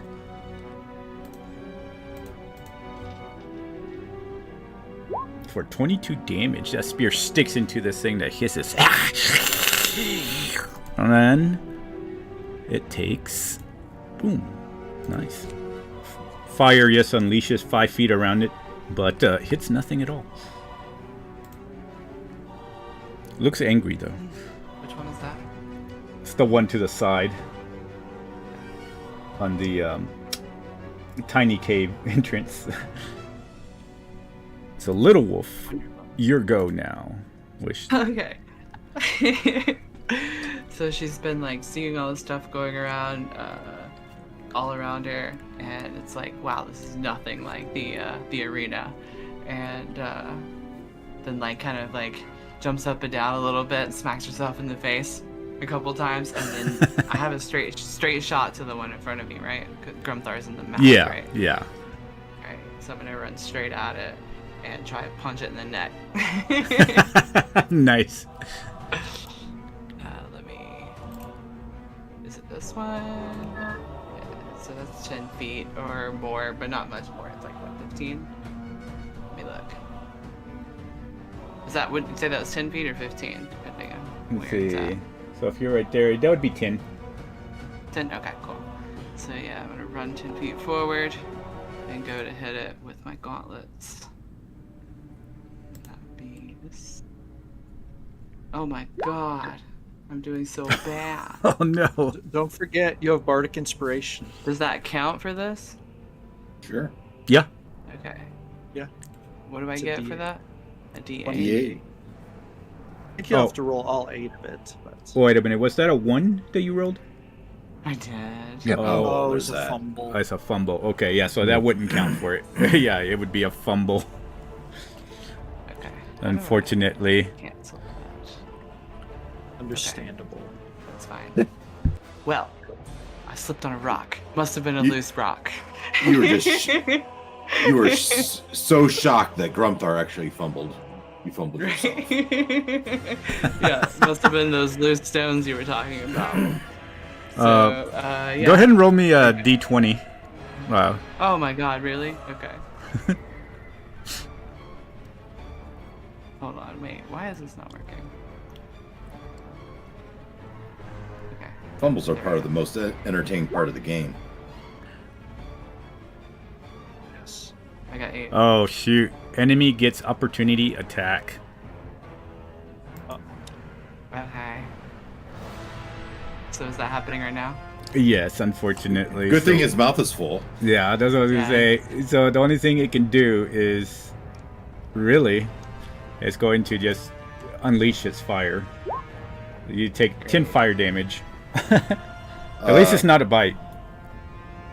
Yeah. Does Grumthar take any of that? Oh crap! You are within 5 feet because you're in his mouth. So yes, you do take 5 or Yeah. 10. 10? Yeah, Is that what I heard? yeah. Poor Grumthar. Oh my god.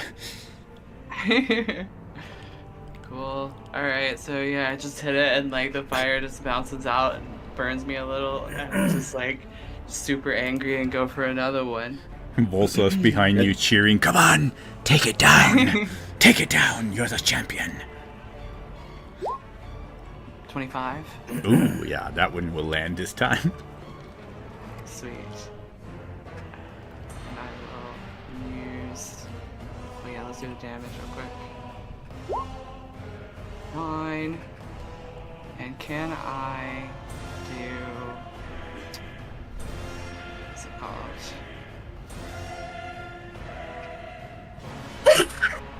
I'll just go ahead and do Flurry of Blows.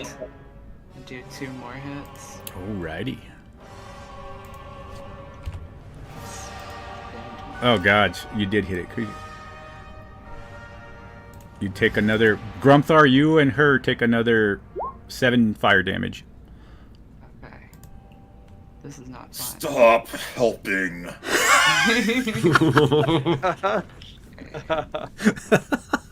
So for my next one, I'm gonna try and do a stunning strike with the hit. Ooh, See nice. that I can. I'm still learning how to navigate this friggin'. No, it's okay. So much going on here. All right, let's try and hit it. Come on. 25 again. That will hit. So stunning strike for that. Let's see, how does that go? So stunning strike would have a DC. Yes, it does. It is a DC 10 Constitution save. 10. Right. Okay. Oh god. Where- It's Constitution. Oh, we'll see. Where's your token? It's under you. Oh, okay. Damn. 17. It Okay. passes the stunning strike, but you can do the damage. Oh yeah. Also, it is The target's speed is halved until the start of your next turn, and the next attack roll made on it has advantage, even with a fail. Oh, okay. Nice. Okay, yeah, I need to do damage too. I forget stuff. Here's the damage for it. 14. So it takes 14, and you and Grumthar take 13 fire. I'm just like punching, and there's fire just spitting out all over my face. I'm just like screaming at it. Grumthar is also taking it to his face. Yeah. Okay, I have Is one this more what they call friendly fire? I don't know. Does it feel good? Alright, so for my Are we last friends yet?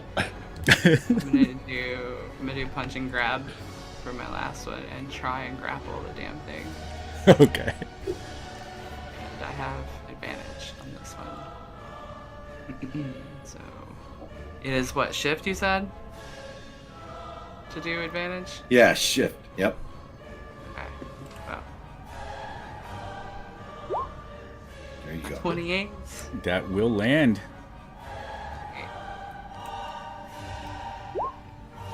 8 more damage. 8 more damage. Oh god. And then it does 9 fire damage to you and Grumthar. Nice, this is amazing. Okay, and then there's, it has to deal with the grab. I am now bloodied. Oh god. Interesting stop coming that. from fire too, so the skin is ripping. Alright, so it's going to do so it's rolling against strength against yours, or Where is is it a DC? It's 8 plus his proficiency plus your strength modifier if you use 24 rules. Okay. I'm trying to find it on my sheet. I don't think it would be. Yeah, well, because it's a, Oh, because it's your feat. monk. Right. Yeah, it's a feat thing. I'm just looking for it still. I had it pulled up a minute ago, and I pulled it. Punch and grab. Here we go. Alright. Probably 15, I would guess. Well, either way, it's going to roll a 24 strength. Ooh. Okay. Alright, so what do I add? I can't find it, so I'm just gonna do the... Yeah, well, normally it's 8 plus your proficiency modifier plus the modifier to your skill, or not skill, your attribute. It would have been 15. Okay. Yeah, it's a strong creature. Alright. Anything else from Little Wolf as she tries to grapple it? Right. I need my token. I'm Well, let me- I'm gonna move aside for you. I think I can. There we go. I'm just gonna dash past it if I can. Okay. I forgot that I had these monk parries the whole time. I don't think that works with the fire, right? Not Or should I yeah, have been evasion. doing that? Unfortunately, not with fire, I don't think. I think it's more for... Reread your evasion thing, Let's though. see. Yeah. God, Is it considered an AoE spell? I don't think it was. I know I used it against fire in the first fight, the very first fight. Yeah, as long as for it's the- hitting, it's not technically an AoE, but it's just like firing its body and like hitting back the creature, and it like it's happening within 5 feet. So all the heat that emanates. So anybody within 5 feet. But usually, if it's just one creature that's there, but since everybody's near it, Yeah. Because if it was like a AoE spell, like a fireball or like a fire breath type of thing process, then they're able to use the evasion effect. But if it's an aura that's emanated around them, it doesn't consider that. yeah, because it's triggered by being hit. And I can go a shitload of distance. I'm just gonna actually run backwards towards the wolves. As far as I can go. Probably Okay. almost all the way. All right. I'm fast. Let's see, 45. Yeah, dash for free. So 85 plus an extra 5. Yeah, I could go all the way back. Okay. I can get about right there. Yeah, they're holding on to the cart as the wind starts to... You can feel the wind having a pull on you. That's it. Oh, actually, it is the end of the turn. So at this point in time, actually roll me a strength saving throw. And I'll roll for the dire wolf. This can be when I use Grump's thingy, right? Oh, yeah. Yeah, you can use it on that one. If I So need let's it. See if you, if you need it. Well, I got Okay, it. so I that got a one nat makes it. 20. Oh wow. Uh-oh. The other one, so the first dire wolf makes it. The other one seems to float up into the air and then gets hitched by the cart because the other dire wolf is holding it. But you see it kind of go up into the air as the wind is starting to suck everybody out. Well, all the ones near here. Lovely. Would Ram is gonna shout. Hold that cart, Littlefoot. Littlefoot. would hate Tarnix plus 5 from his aura improve those wolves' chances? How far of a distance is that aura? Normally it's 10 feet, but at the start of the turn, Tarnik was right there. I would probably was say within- since he moved, it would be still in time. It wouldn't have improved it just because he would be far off by now. It's Yeah. but on the same turn, because they started or finished their turn. Tarnik started or finished his turn within 10 feet of them. So they'd get that benefit for the first round. Oh, I see. So it's just a duration thing. Okay. Yeah. Let me see. But- So if he... Oh, yeah, I still wouldn't do it because he rolled a 6. That's, yeah. 11, 12. Yeah, he still missed it by 1, actually. Because they have a +3 to their strength. Yeah. So, yeah, he's... so this dire wolf is just kind of floating, but the other one, with the cart's help, is holding him. Alright. And, Little Wolf, you'll probably see that the vortex on the outside is getting a little closer as well. So you feel the pull of the wind a little bit stronger. And everybody else, well, for you, Tarnik, you feel that you don't feel the pull. Like, you can actually not feel it around here. Yeah. So, with that, we'll go to Bordak. And he will move here. Prepare for pain, Grumthar. Alright. So he's going to go ahead and use Gormak and try to hit it. Which he will hit very well. So that will be...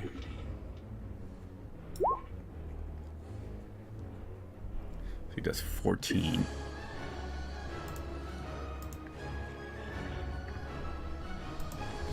So that's 14 damage. He does 8 fire damage to Bordak and Grumthar.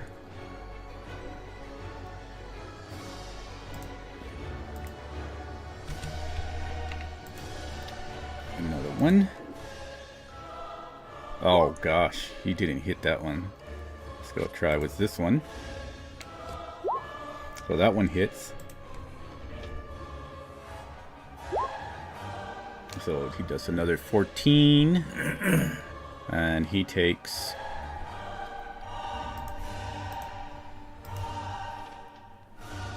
Grumthar and you take, or Bordak take 12 fire.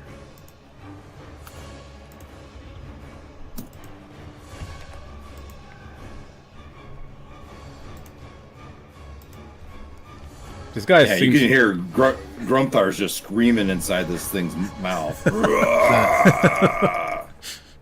As everybody else feels the heat around it. Volsos, luckily, is so far. Alright. And then he's going to go ahead and... Oh, he needs to kill this thing before the next round. Otherwise, Grumthar may be gone. So we need to kill it. Oh, there's Cub. Cub hasn't gone. All right. So let's see here. So Yeah. Grom is also on the mission and help Grumthar. Ah, man. Yeah, he's gonna have to go for it, that guy. Because if Grumthar gets swallowed, oof, healing spells can't reach him. So, oh, he only does 9 damage. Damn. And then y'all take another 9 damage. 9 for 9. Oh, and he's gonna go ahead and do another one, the last one. That will hit for 9 damage. Jesus. He was doing good in damage, but now he's doing less. And it does 10 fire damage. Grumthar is getting cooked fairly well. It's going to be very tenderized. Alright. So, Buddy, Bordak. we'll get to you. Bordak is not going to attack again because it's getting too much damage right now. So, we'll go to Cub next, followed by Volsa. I need to hold this one in place, so Actually, Grom is gonna say to you, Cub, "Go save Grumthar. I'll take this one." And then he's gonna look at his other 2 orc companions, actually all 3 of them, and he's gonna say, "Help me with this one," and point to the other one. No. Now, Cub, do with that what you will, but that's what Grom does. If the GM will allow a free action Yeah. shouting. Okay. so 'Cause I basically think what Cub- I out I with the think first it's- one. I think you could help Grumthar better than Grom could. Your healing is more powerful.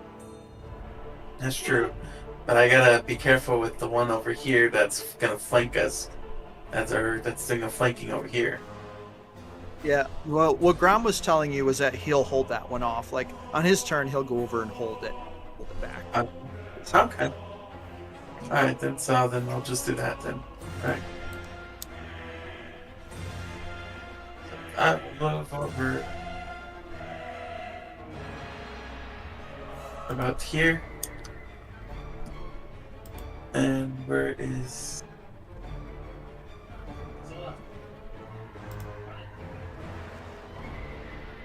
And then...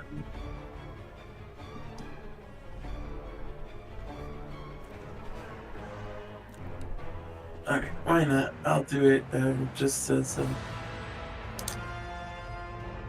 3rd level spell of Healing Word to Grumthar. Because he's the one that got been hurt, right? Yeah. Oh yeah.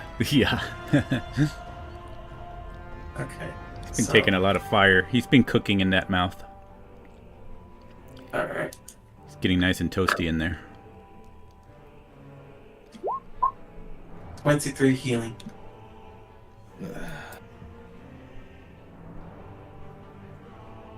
So All Grumthar right, thank feels you. a little bit of refreshment. Not a lot, but a little bit of refreshment from the burning blazes. Yeah, he's still taking over 100 points of damage, even after that. I go up there and I go, I can heal the wound, but I cannot heal the pain.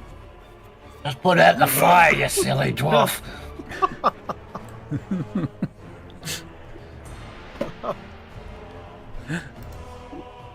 Anything else from Mr. Cub?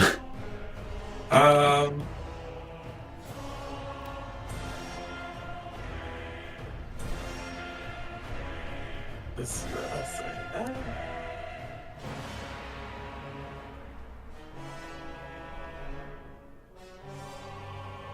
No, that's about it. I can't do anything much. Alrighty then. Well then, in that case, we shall move over to Volsa. Yeah. And don't forget, Volsa has a Bardic Inspiration. Just a reminder. Ooh, excellent.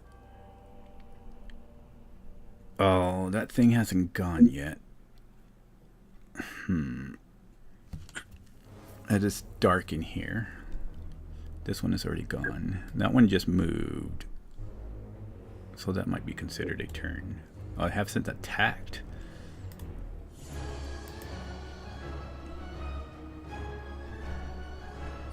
Do what the monster does. Don't take pity on Grumthar.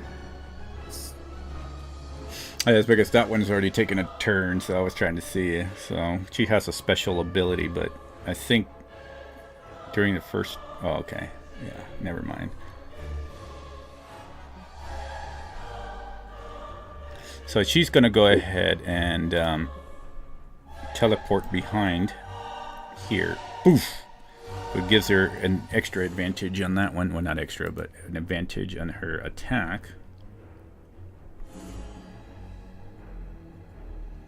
So she's going to go ahead and try to garrote it. Oh my god. She cannot hit. Oh, Jesus. Alright, well then she'll go for the next one, I guess, or a regular one. Actually, she has advantage now flanking anyway, so.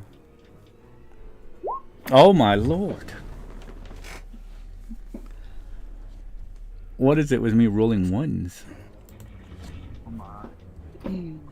Do that. Do it one at a time, I guess. There we go. She only hits with her dagger. That's the only thing she can hit with, apparently. So. Got tough hide. Yeah. She's gonna go ahead and do the main hard hit. So she's gonna hit for 19 slashing, and then she's gonna pour all her poison into it. Plus 12 poison, so 19 plus 12. Nice. Since now it's nighttime, or in the shadows. Make sure you're poison. No, it's good. Okay, so 18 plus 12. This thing screeches in pain as lots of blood and green oozes into its chitin where it breaks, and blood is just leaking now. It kind of almost slackens the pressure on you, Grumthar, but is now angrier and is like really holding on. Which now goes over to Grumthar. You're gonna still take, unfortunately, 12 fire, and she takes 12 fire. Oh, Bordak is gonna take 12. This is what was meant to be. All right. I have my Storm Gorge and Whisper Fang, my longsword and axe, and I'm just gonna start wailing on this thing. I believe I have advantage because I flanked on my attacks. You would have advantage, but you are also restrained. Oh, I didn't. Okay. Yeah. So just normal. I think restrained. Can you attack? Can you take? Let me see. I'm trying to remember. Let me take a look. Yeah, probably. There's strained condition. And he has disadvantage, I think.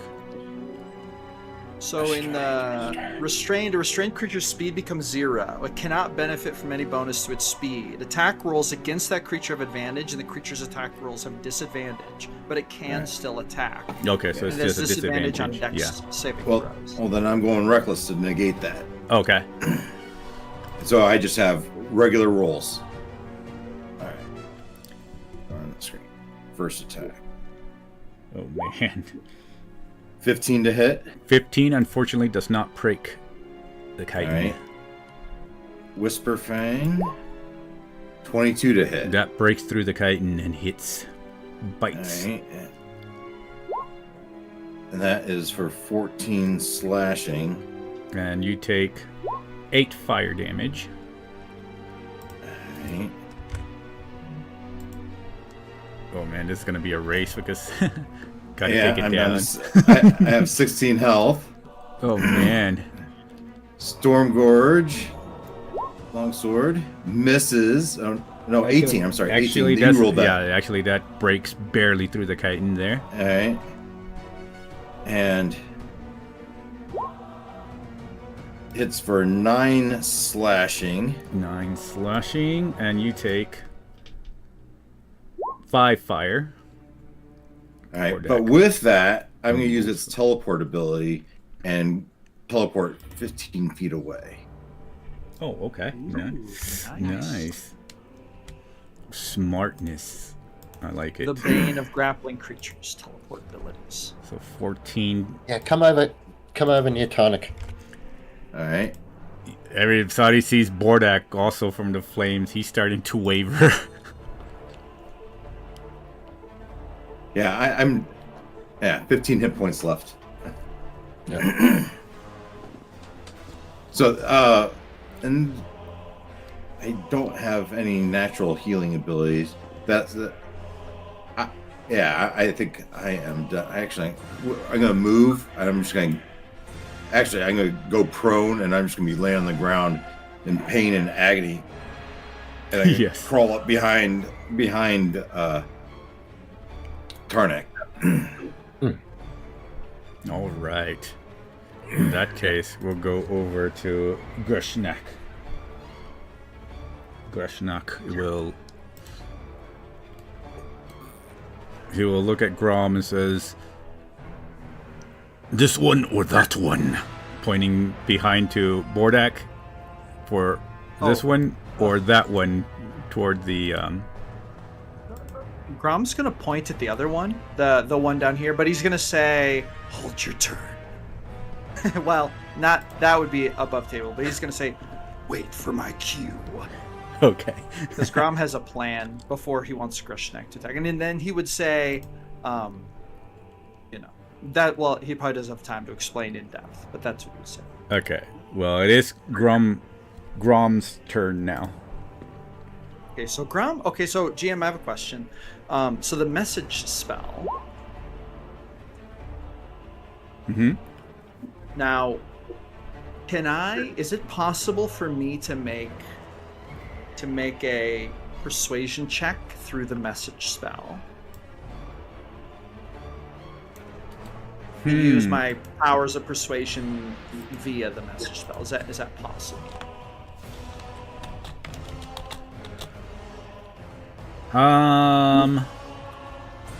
Go ahead. I'd say go ahead, yeah, and then I'll have to read up on that mechanic. Okay, so Grom is gonna walk forward very calmly, all 4 versions of him, toward this other creature, looking very unafraid, and he's just gonna be kind of like, he has to use his viol as a focus, so he's like gonna strum a note, and then kind of just like with his mind, he's gonna speak to this creature. Now, there's no character limit or word limit.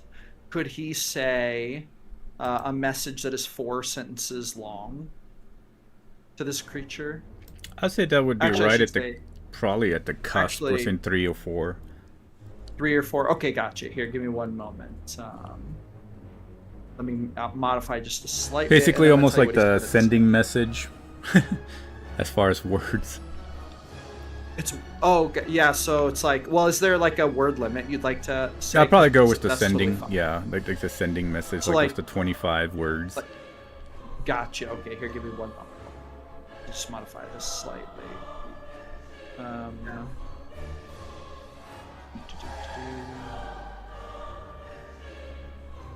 I have to cut out just a minute. I can do that.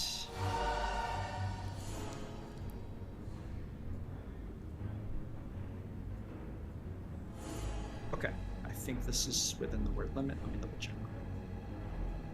Ooh.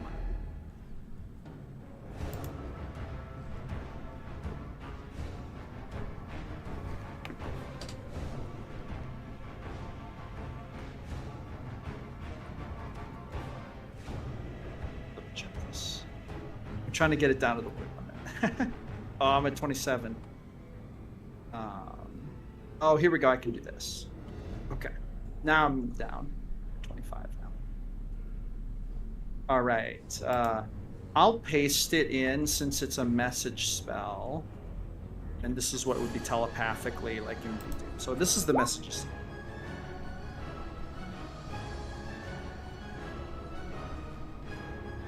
It's trying to convince the creature to basically to retreat instead of continuing the fight. Interesting. Go ahead and roll me a persuasion. We'll see what it does. Persuasion check. Here we go. Oh, it's not good. Oh, gosh. Let me see if there's anything I can do to help myself. I don't know that there's anything I can do. I can spend a luck point. When you roll a d20 for a d20 test, you can spend 1 luck point to give yourself advantage. Would you allow me to use a luck point? Yeah, go ahead. All right, here we go. So I'm going to roll it again. Persuasion. It's much better.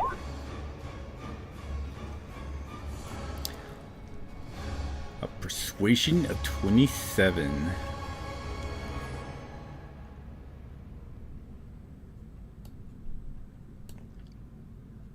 And then, if you would allow a bonus action, Let's see here. I would give Grumthar a bardic inspiration, Okay. and that would be his turn. Let me roll something really quick. Let's see how. Grumthar, you get a bardic inspiration. Because I know what's going on in their heads right now. Let me see what's that percentage. Ooh, he rolled under. They have a nest back there. So it looks and it stops for a while. It doesn't know to whisper back, but As this happens, just for thematics, Grom is going to hold out his hands to his orc companions and be like, Wait, do not attack. I can see it like Jurassic Park where he's like holding both hands out. Are they yes. Are these monstrosities or are they normal creatures? Well, these are monstrosities. Okay. Yeah. And there's something even more, but nobody had a chance to do something yet. So, all right. So it's just gonna stand there. It just like looks and just like slithers, just staring at you right now. You see, well, you can't really tell with his bug eyes, but all right. Anything else from Grom? I don't think Grom would have time to do anything else unless, Oh, as far as movement, unless, I think. Oh, no, actually, he would, he does have a little more movement, and he would take, I'm just looking at this. He would actually take, like, one more step forward and try to look very, like, calming, like have his hands up, trying to look calming and trying to broker a peace of sorts. And that's really all he would do. He wouldn't get any closer than that, but he is getting up to there. Okay, so the other one is going to go ahead and hold his movement for your guard there, which is Vorak. Which brings us to... Oh man, the only one that's in front of him is Bordak. So it's going to attack Bordak.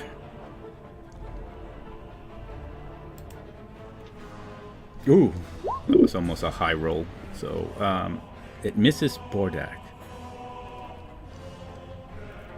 And now we're gonna go to this one, who's looking at you.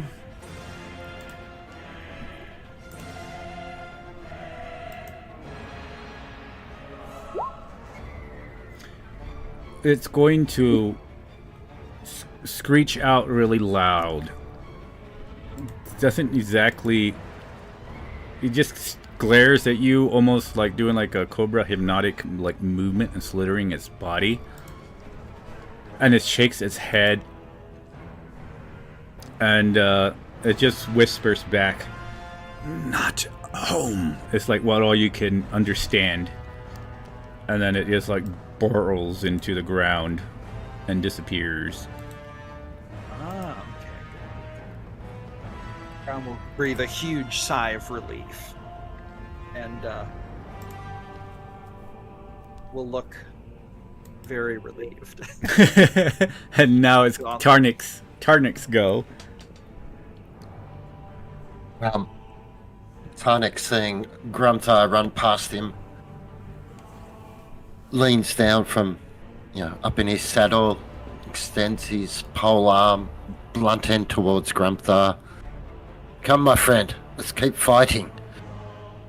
And if Grumtar takes the end of the pole arm, he'll get 15 points lay on hands. Healing. As a bonus action. Thank you, my friend. And then he'll turn around and wail into this, what's left of this creature. So, he will.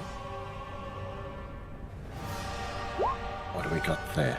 Oh, 14. I don't think that'll 14 hit. clinks against the chitin.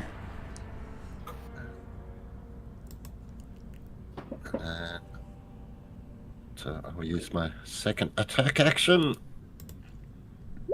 Oh, that's not much better. Oh, yes, it is. 21.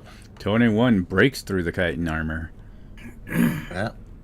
Okay, so that will give me that one. So 10 damage there, and then bonus action. Oh, it's not a bonus action, it's part of the attack action. The butt end attack. Yep. And there's some more damage. So total 7 bludgeoning from the blunt end of the polearm. All right. So as you hit it and then turn your weapon around to hit it with the blunt end really quickly, it finally hisses up into the cave, into the ceiling. Mr. Tonic, how do you want to finish this creature? As it flames out just one last time.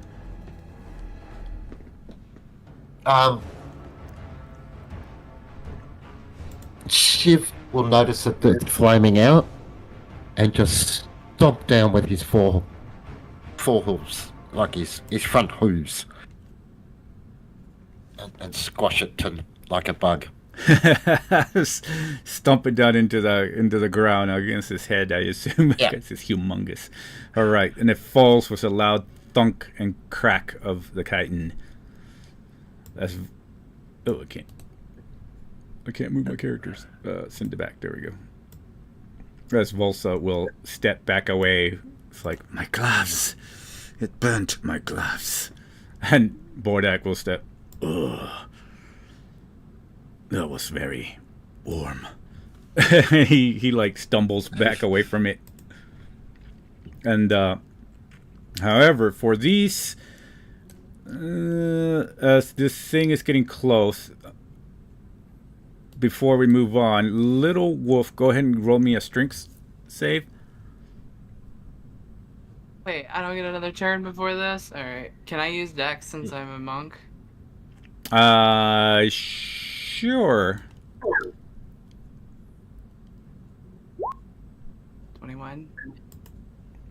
21. You grab onto some rocks and stuff as the air pressure has gotten stronger. And Grom, go ahead, Grom, and roll me a strength saving throw. Right. Strength saving throw. Here we go. Oh, it's actually good. Oh, well, yeah, you did it. This thing is getting closer by, and then the dire wolf that's on the ground will go ahead and roll one.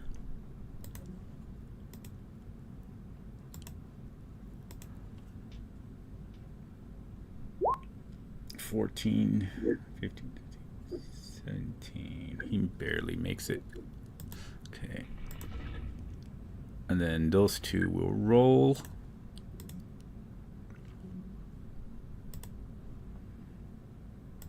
There's some strong guys right there. That one makes it. And then this one will... Oh, that one does not make it. So this one gets lifted off. So Vorak gets lifted off his feet and gets swept out the cave. Oh, my no! He's like, "Roar! Roar!" You just hear his voice just go like the train effect. Roar! We get a Wilhelm scream from him. Oh my god.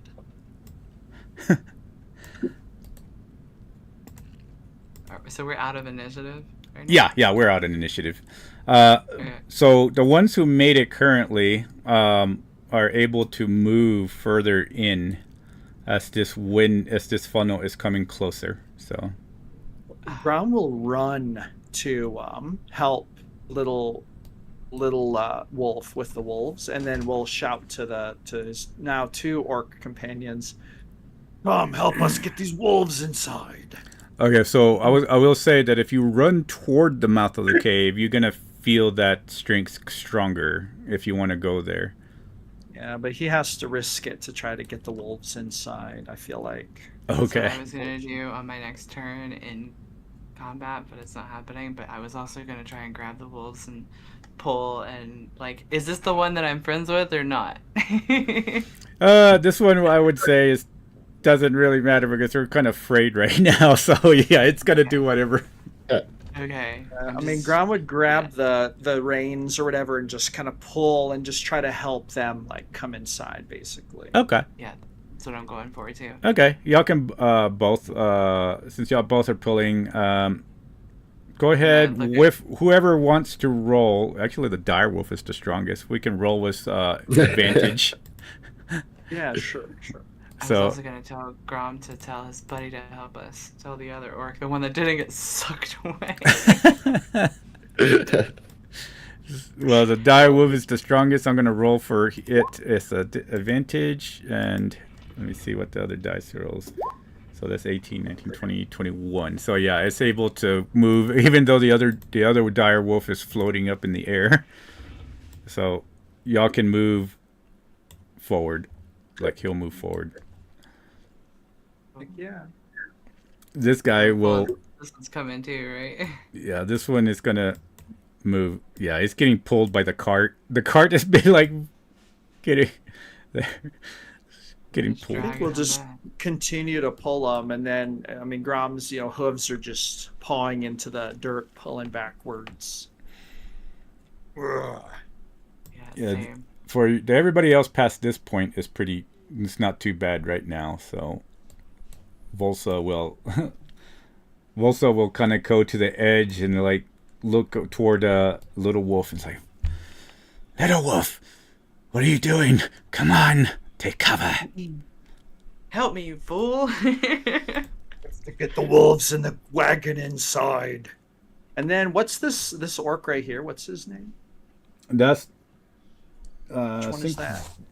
Vorak was the Is one that that- left, I think, right? Or was it Drovek? I think it was Drovek. I think it was it Drovak who got Yeah, thrown Drovek got outside? pulled out.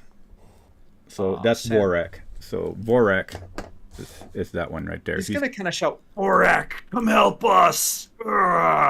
as he's pulling on the wolves. He will go over here, and he'll try. He moves pretty quickly that way. Yeah.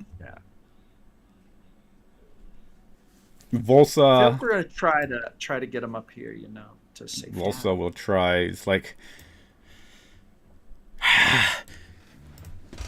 it's like she just looks over at little wolf, like kind of annoyed. Why are you pulling this stupid dog? And then she'll try to pull it. So one more time, we're gonna roll strength for Grom, Volsa, the wolves, and little wolf.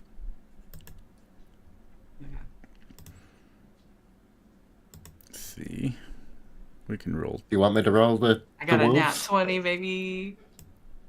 Oh, there we go. Nice. Oh, there's only one wolf, so I was just gonna roll.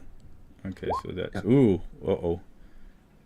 Even with an advantage, he does not make it. You feel the wolf starting to lift. So with Would it you be, making it, so far, little wolf, you made it. Was a 22. What did you roll, Grom? Oh, I haven't rolled. I'll roll them right now. Here we go. Ooh, I got a nat 20. Yeah, mine was nice. nat 20 also. Nice, that's helping y'all. Holy cow! And let me see. So he's gonna go ahead and roll. I wanted to be friends with these dogs. Oh, Grom's he gonna- gets lifted off the ground. Oh no. Grom's like, come on. Vorek, It's like a bullet. Vorek just gets swept Oh my god. and flies Oh, off boy. into the outside the mouth. Oh, come on, man.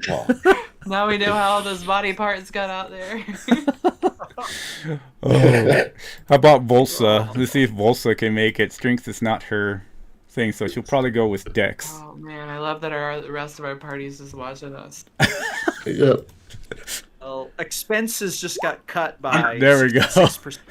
Gonash wouldn't be afraid she to help made it. us. Volsa made it, so with all three of y'all helping to stick to the wolf, y'all are able to move forward more. Do we get far enough inside that the suction isn't an issue? Do we like Yeah. succeed? Yeah, once y'all get to about this area here, y'all can yeah. Okay. Is that where we made it? Yeah. Yeah. I mean, we were saving the wagon too, right? Yeah. Yeah, all the of wagon us- is stuck yeah, to the dire wolves. Yeah. Yeah. Okay. Very good. Yeah. Very good. Man. Well, I hope Vrak made it, but God. I'll have to roll those. That's outside of the. But Roll how many body parts we want? all right. So with that gone, and then y'all just kind of linger in the cave, taking whatever shelter y'all can, so y'all don't get pulled out. Eventually, the roaring of this funnel finally passes through, and the rain starts to calm down eventually, to where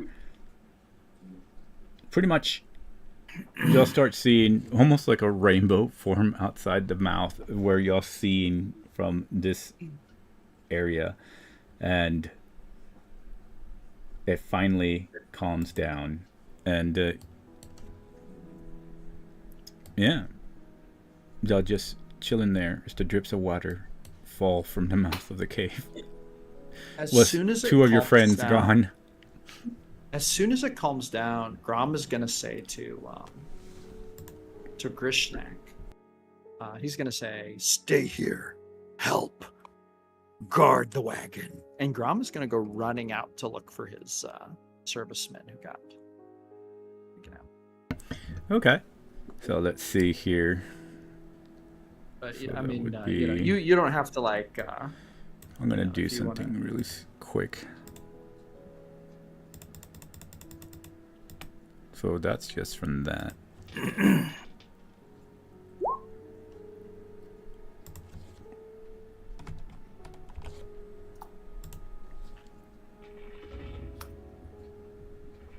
And that's, oh man, I don't think they would make it. Damn. He did. I guess that's Probably. that's the full 20. I don't know what that means, but it's probably bad news. You got nat 20 by the tornado. Oh no. Oh yeah, no, they didn't make it. Oh my god. Does Grom find their remains? You will find the remains of their bodies that are slammed against the walls of this ridge, and some fall damage. It seems they were lifted pretty high up in the sky and fell all the way down. So they're dead. Yes, unfortunately.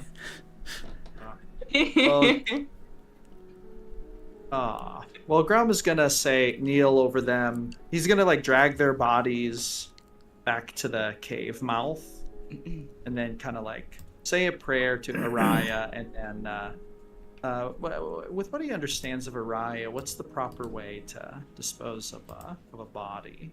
Someone Well, in your- basically, as he's getting to know Arya, he's gonna just say, you're just saying prayers and honoring them, speaking words of honor and such, and giving them a safe passage into the afterlife that Arya may guide them. Okay, so that's what he's gonna do, and then he's gonna kind of drag them off to the side, I guess, which is actually for Grom to put effort into a body after it's dead. Like it kind of goes against his core nature. So he's gonna like think to himself, this is good. This is good to do. I should drag them off to the side, out of the road. This is what he thinks to himself. Okay. Then he's just gonna collect their mundane gear and then say a prayer over them and then come back to them.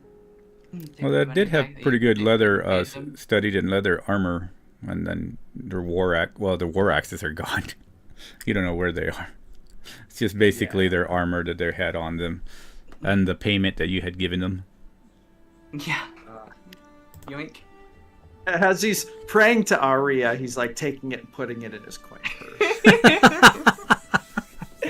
That's amazing. And he probably wouldn't even think of it as being strange. He just does it. Okay. They're not using it. Yeah.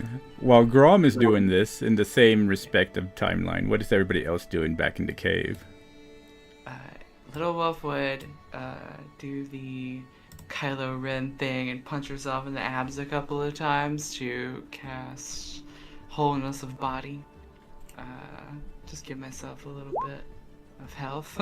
Just 3, because it's just a couple of gut shots, you know. And then walk back to the back of the cave carefully and look and see if there's a nest of those things back there. Volsa will follow you and says, That was very irresponsible of you, going after those wolves. As they're not our wolves. And she like slams a healing potion at you. She's like, here, you should take care of yourself better. Take that potion and I tell her, we lose the wolves and we lose the cart. We lose all of our supplies. We'll die without supplies. No, we have that dwarf. I'm sure it can create some berries or something. Don't be so irresponsible. And you see, like, she usually doesn't show emotion, but she, like, for some reason shows an emotion toward you. Aw, you care. I knew you did. She looks over. Punch her in the shoulder. She, like, looks very annoyed. She's like, don't push it. And then she just moves forward.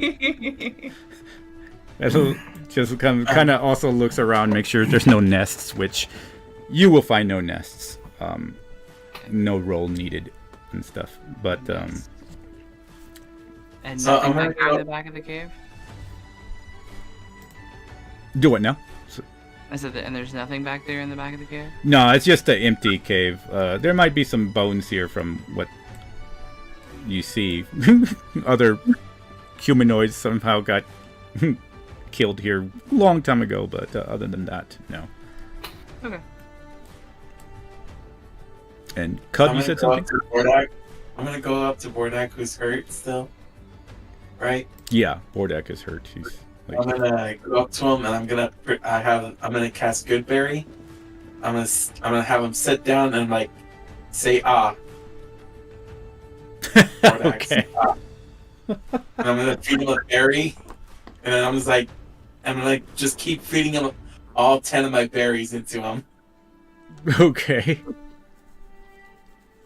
Because I'll give him, make him very full, and we'll gain 10 points back. Yeah, that'll heal 5 each. Health.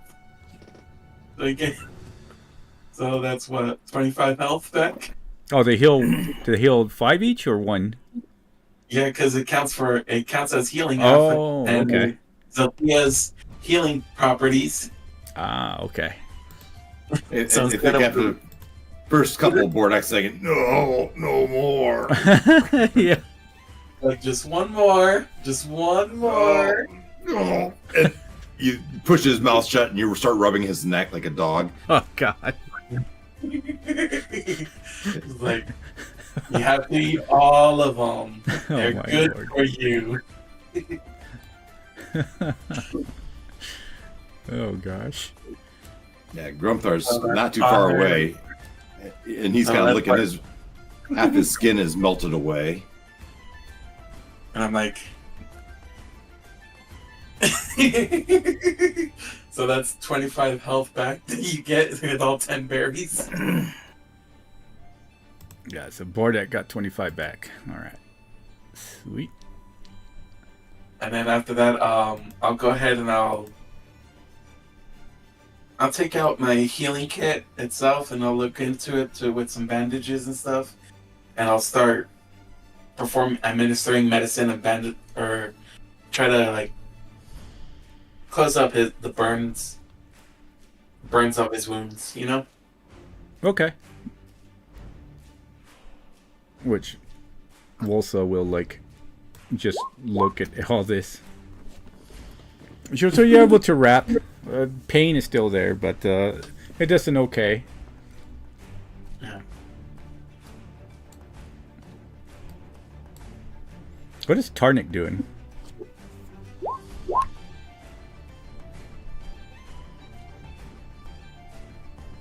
Uh-oh. Yeah, good question.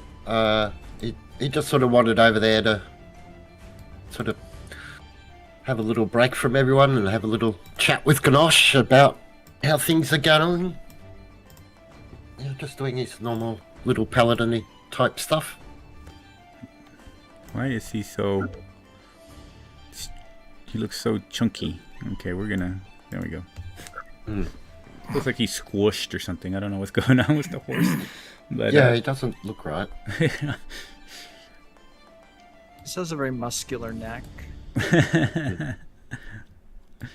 All right. So you're praying to Gonosh, and yeah, everybody else is getting treated by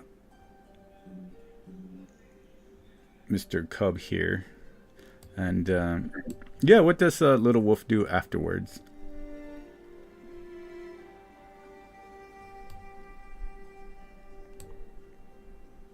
I'll go ahead and I'll I'm shout sorry, out. I was muted. Oh. Like, is anyone else hurt? Mm. Without telling me if I can address your wounds. Grumthar is sitting here with down 100 hit points. I'll come over and point at a couple of scratches, burns. I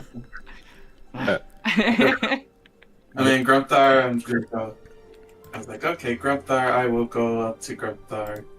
He's like, how hurt are you, Grumthar?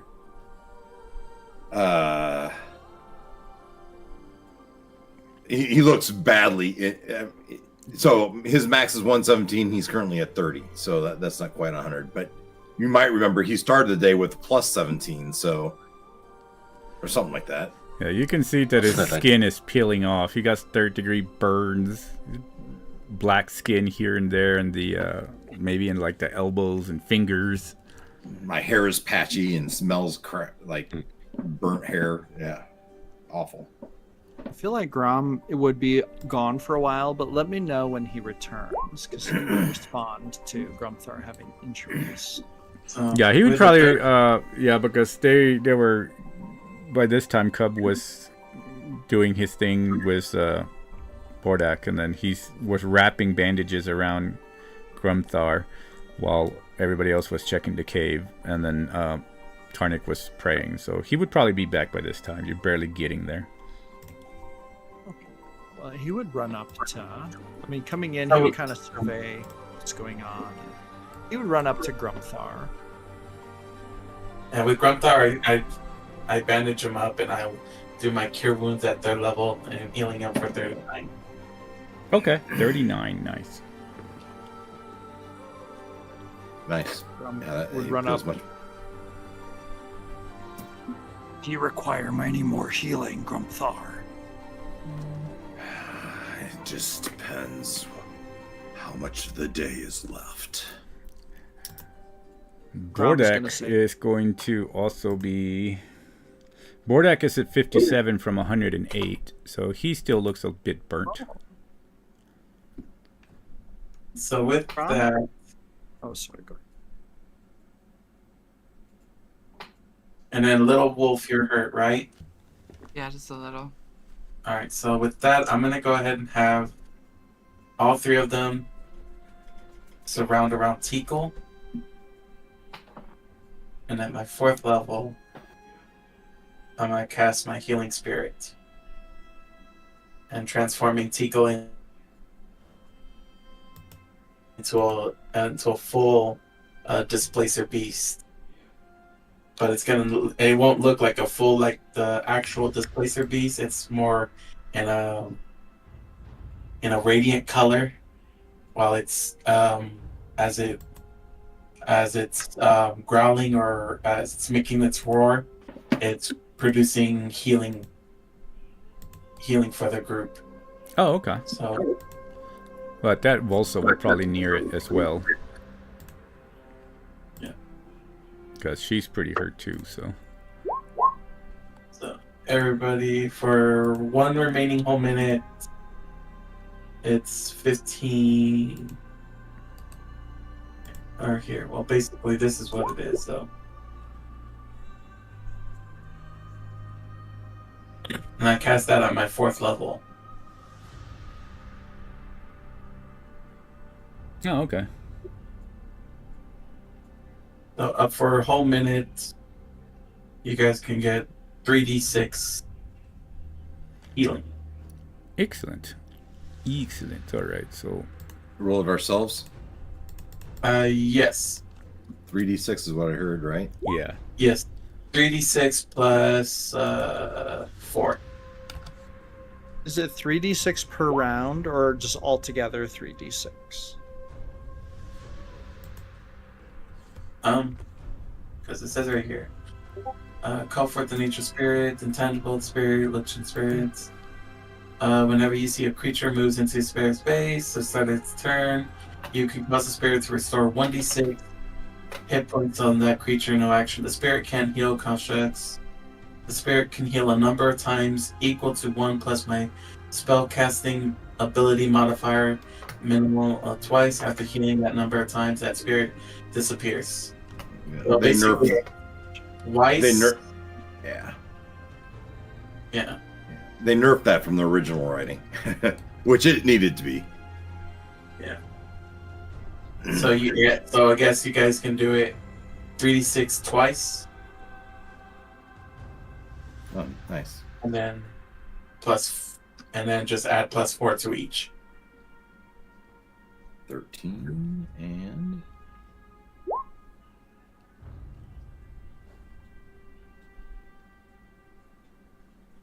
12. Feeling much better.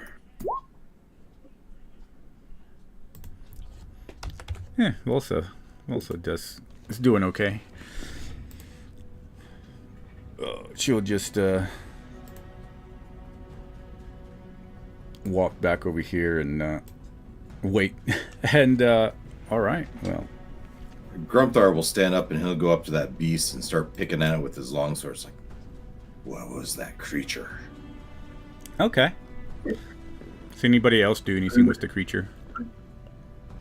I don't know. I think poking at it might get you burned again, buddy. Right?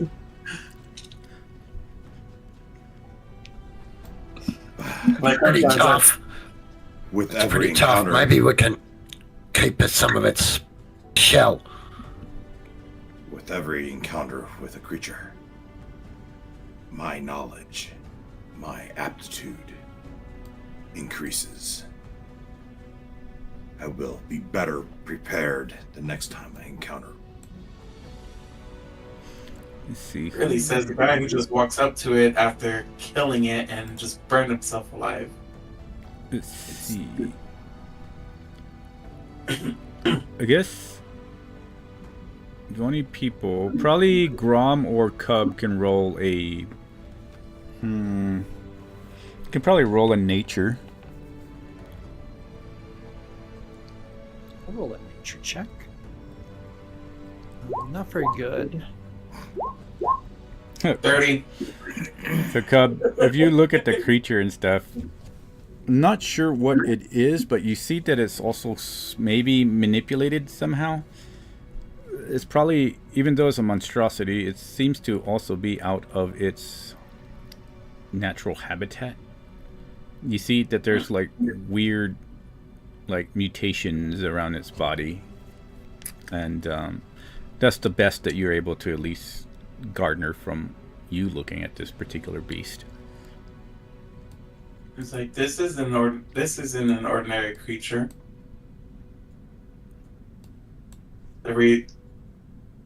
it's uncommon for it that there's a mutation out of it.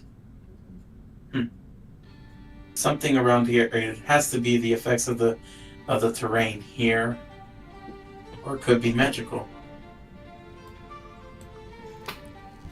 All right. So, since it's already Tintin, y'all can do with what that information what y'all want. But there's one last scene left before we end. So, if y'all want to, y'all can RP the last scene, unless y'all want to stop there. For now, let's just, since we're already out of this danger, let's try to at least recuperate here and try and gather up our resources that we can and march and press on. How does that sound for everybody? Sounds wonderful. Krishnak is like, yes, probably need rest. We've lost friends.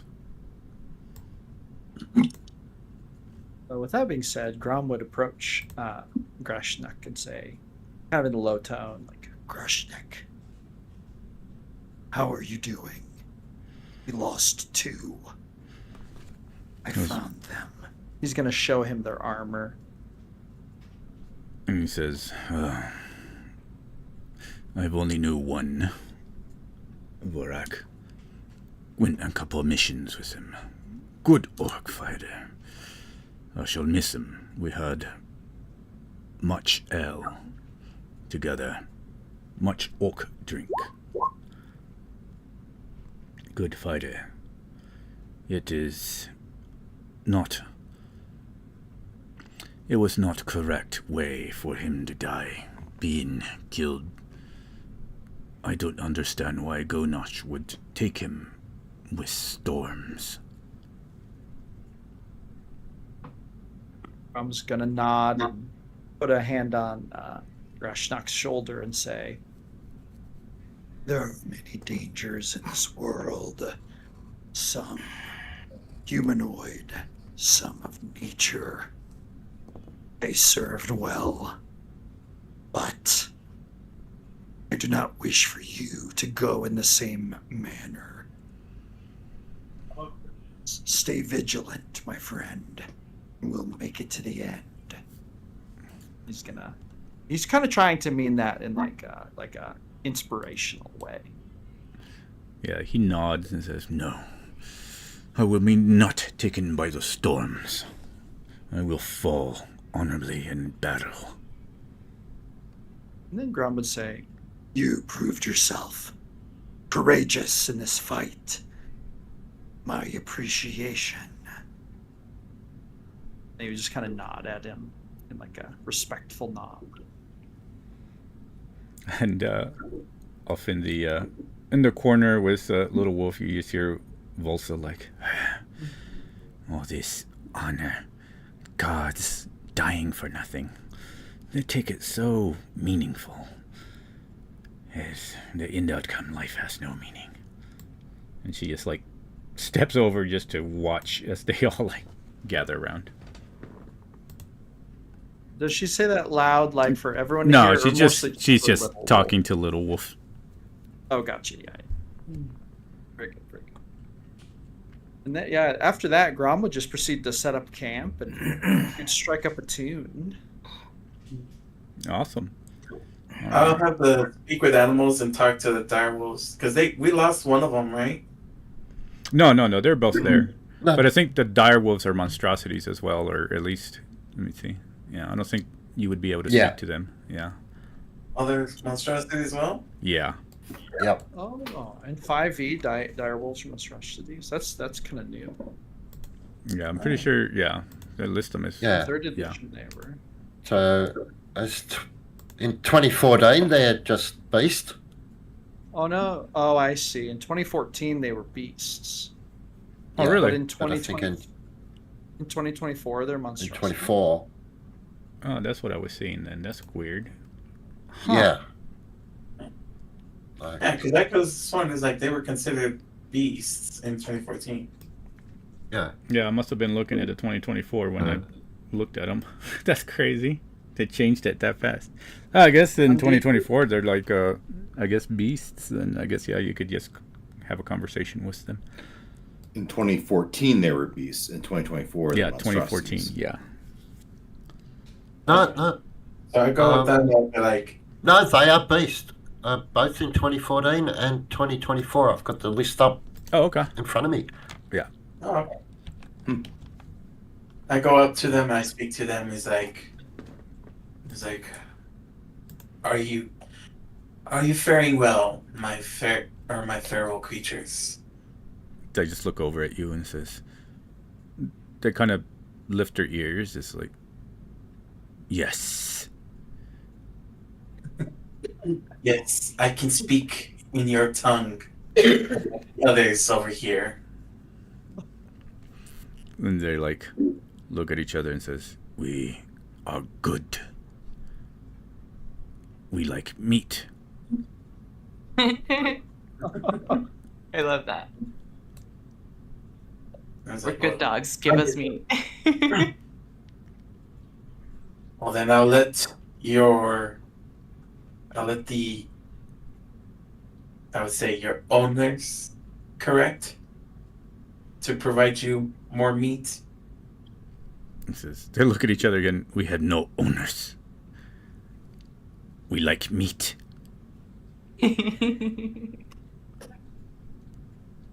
Fair enough. This one's like, you have meat. Tries to move a little forward. I was like, sadly enough, I was given meat, but yes. It sniffs around you.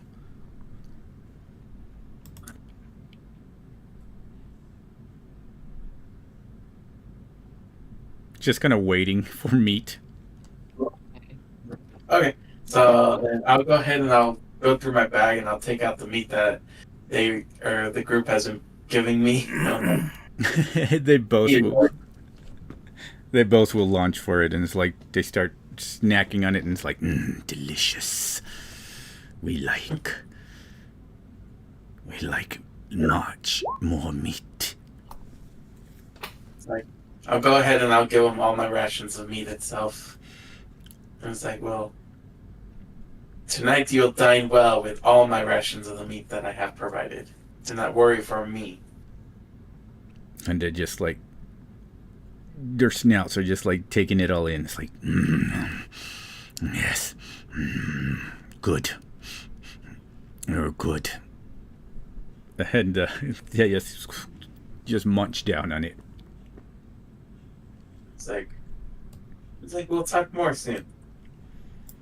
With And meat. he's like, yes. And even bonus, head scratches. And you like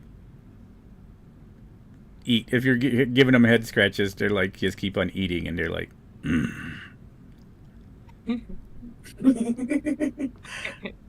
I was gonna give them head scratches while they eat and everything. I was like, the next time we chat, I'll bring more meat and more head scratches.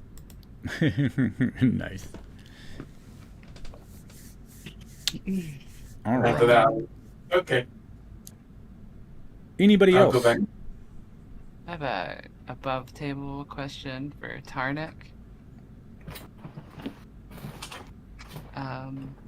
When you are communing with Ganache, what does that look like to us? Have we seen it? Oh, he just sort of, he's almost stimming. He's sort of walking around in a circle, Okay. talking to himself. Would we know that you're communing with Ganache? He hasn't made it clear that he's doing it, but he hasn't hidden it either. Okay. So, like, if someone asks him about it, he'll say, "Oh, I'm just talking with Ganache, you know, Just like all check. the other paladins." Yeah. Okay. I think over the last, like, how long we've been traveling together, however long, you definitely would have noticed that Little Wolf has been curious about what you were doing. Maybe she's not said anything yet, but she's been curious. Yeah, no, Tonic would definitely be open to that conversation. That's not a problem for him. Okay. All Good to right. know. That's for next session. Yeah. I'd assume everybody will be taking a camp then and resting and making their camp here in the cave for the night in order to... While they do that, while we're doing that, while we're doing the camp itself, I will go ahead and also activate my ability. Healing ability. The Hearth of the Moonlight Shadow. Oh, okay. So that way we can stay in darkness. But Okay. yeah, I'll also learn my healing ability too. My healing effect. Would that have protected us from the hail? Or when it says total cover, is that what that means? Or is it just like light and vision? Just light and vision. Okay. So like we're just invisible to everybody. Okay. So Gotcha. we're invisible to everybody. So it only works with all allies and friends. They all become invisible in that little thing. Oh, so that doesn't like keep rain out and things like Yeah. that. Yeah. Like tiny But hut. the good thing is that we can have light source. We can have a fire pit, or we can have a fire pit or anything like that, and it's not going to project. It won't project that outside there? the dome. That yellow light, that's Shiv's continuous light that he sheds. Oh yeah. So yeah, no, it's fine. So outside the dome, no one will be able to see Shiv's light or his eternal light. So it's basically like no, it's like someone just went ahead and put a lid on a turned on flashlight. Okay. Alrighty. Well Yeah, then, I'll also do the bomb of the Summer Court for anyone else who still needs more healing. Well, the long rest should take care of that. so I would assume that with everybody taking camp and at least sleeping for the night, we'll go ahead and end the session with one last thing, as everybody probably will pick one person to remain awake and watch on the first round at least. But even that person, we can say Burdak, even that person might experience this as everybody drifts into the darkness of sleep and start having dreams, with some of them, maybe Grom, having something beyond dreams, more nightmares than anything else for him. Memories, visions of hell, maybe of Cylon. But with anybody else, you start seeing what you can imagine to be this cave, but eventually it feels like everybody is starting to float, and this is happening individually. Nobody ever sees anybody else. It's just in y'all's own individual minds as you all float and seem to be going further and further away as the ground just falls away from you, and you just get swallowed into this cave and then appear above it. And as this happens, you just keep floating further and further until you can actually see the spikes, and further away you can start seeing the villages because you're just now above clouds. And as you start floating, you see the round arc of this world, kind of strange and unfamiliar. You're not really sure what's going on, but you see a separation of what you can see is the ocean from far, far up this high, and then the clouds so far away down, and you see the separation of stars and black, and maybe even the sun. And then you see, emanating from what would be the human unions, the continents to the east, there is some sort of darkness that comes and spreads from the northern continent of the human union, North Angoria. Somewhere was in the center of mountains. You can see this black, ichor-like substance just spreading out and eventually encompasses anything that has grass and trees. Anything that you can see on the continent that has green, and eventually falls into blackness. And then you see it start spreading not only to that continent, into the other continents around the world, the elf unions, and even the Darklands, Caradosus. You see it as whatever green is in the Darklands in the south starts turning pure black. And then all of a sudden y'all feel yourselves just like you fall and keep falling back into the world. And you can see that everything is dead. Cattle, animals, anything that feeds on these grasslands or any vegetation at all whatsoever is completely gone. And these animals are now starved, ribs showing. And you see what looks to be an enormous, maybe 100-foot tall, behemoth-looking creature just stomping the ground. And you see it as it's seems to be, you're not quite sure if it's in the future or in the past. And you see a battle happening, and it seems like there's some sort of god that comes down from the heavens and does battle with it, and it unleashes this enormous roar, and you see this god lose its power.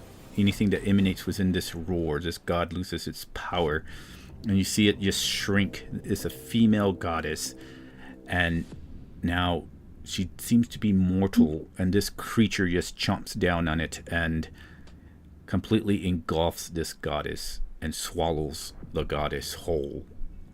And then you see the creature almost lingers its gaze upon y'all, whoever is looking, and just roars toward your direction. And then that's when the vision ends. And after the camp and anybody wakes up in the morning, that's what y'all remember. And we will end right there. Nice.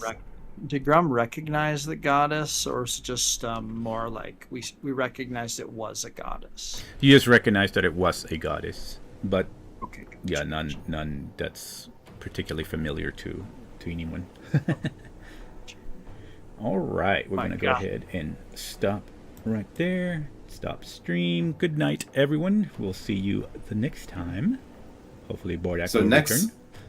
Next Sunday is the Sunday before Labor Day, and I don't have any conflict, but one could come up. Okay. No worries. I actually think I'll be available next Sunday. Oh, nice. Perfect. Well, next Sunday is Dragon Con, and I may be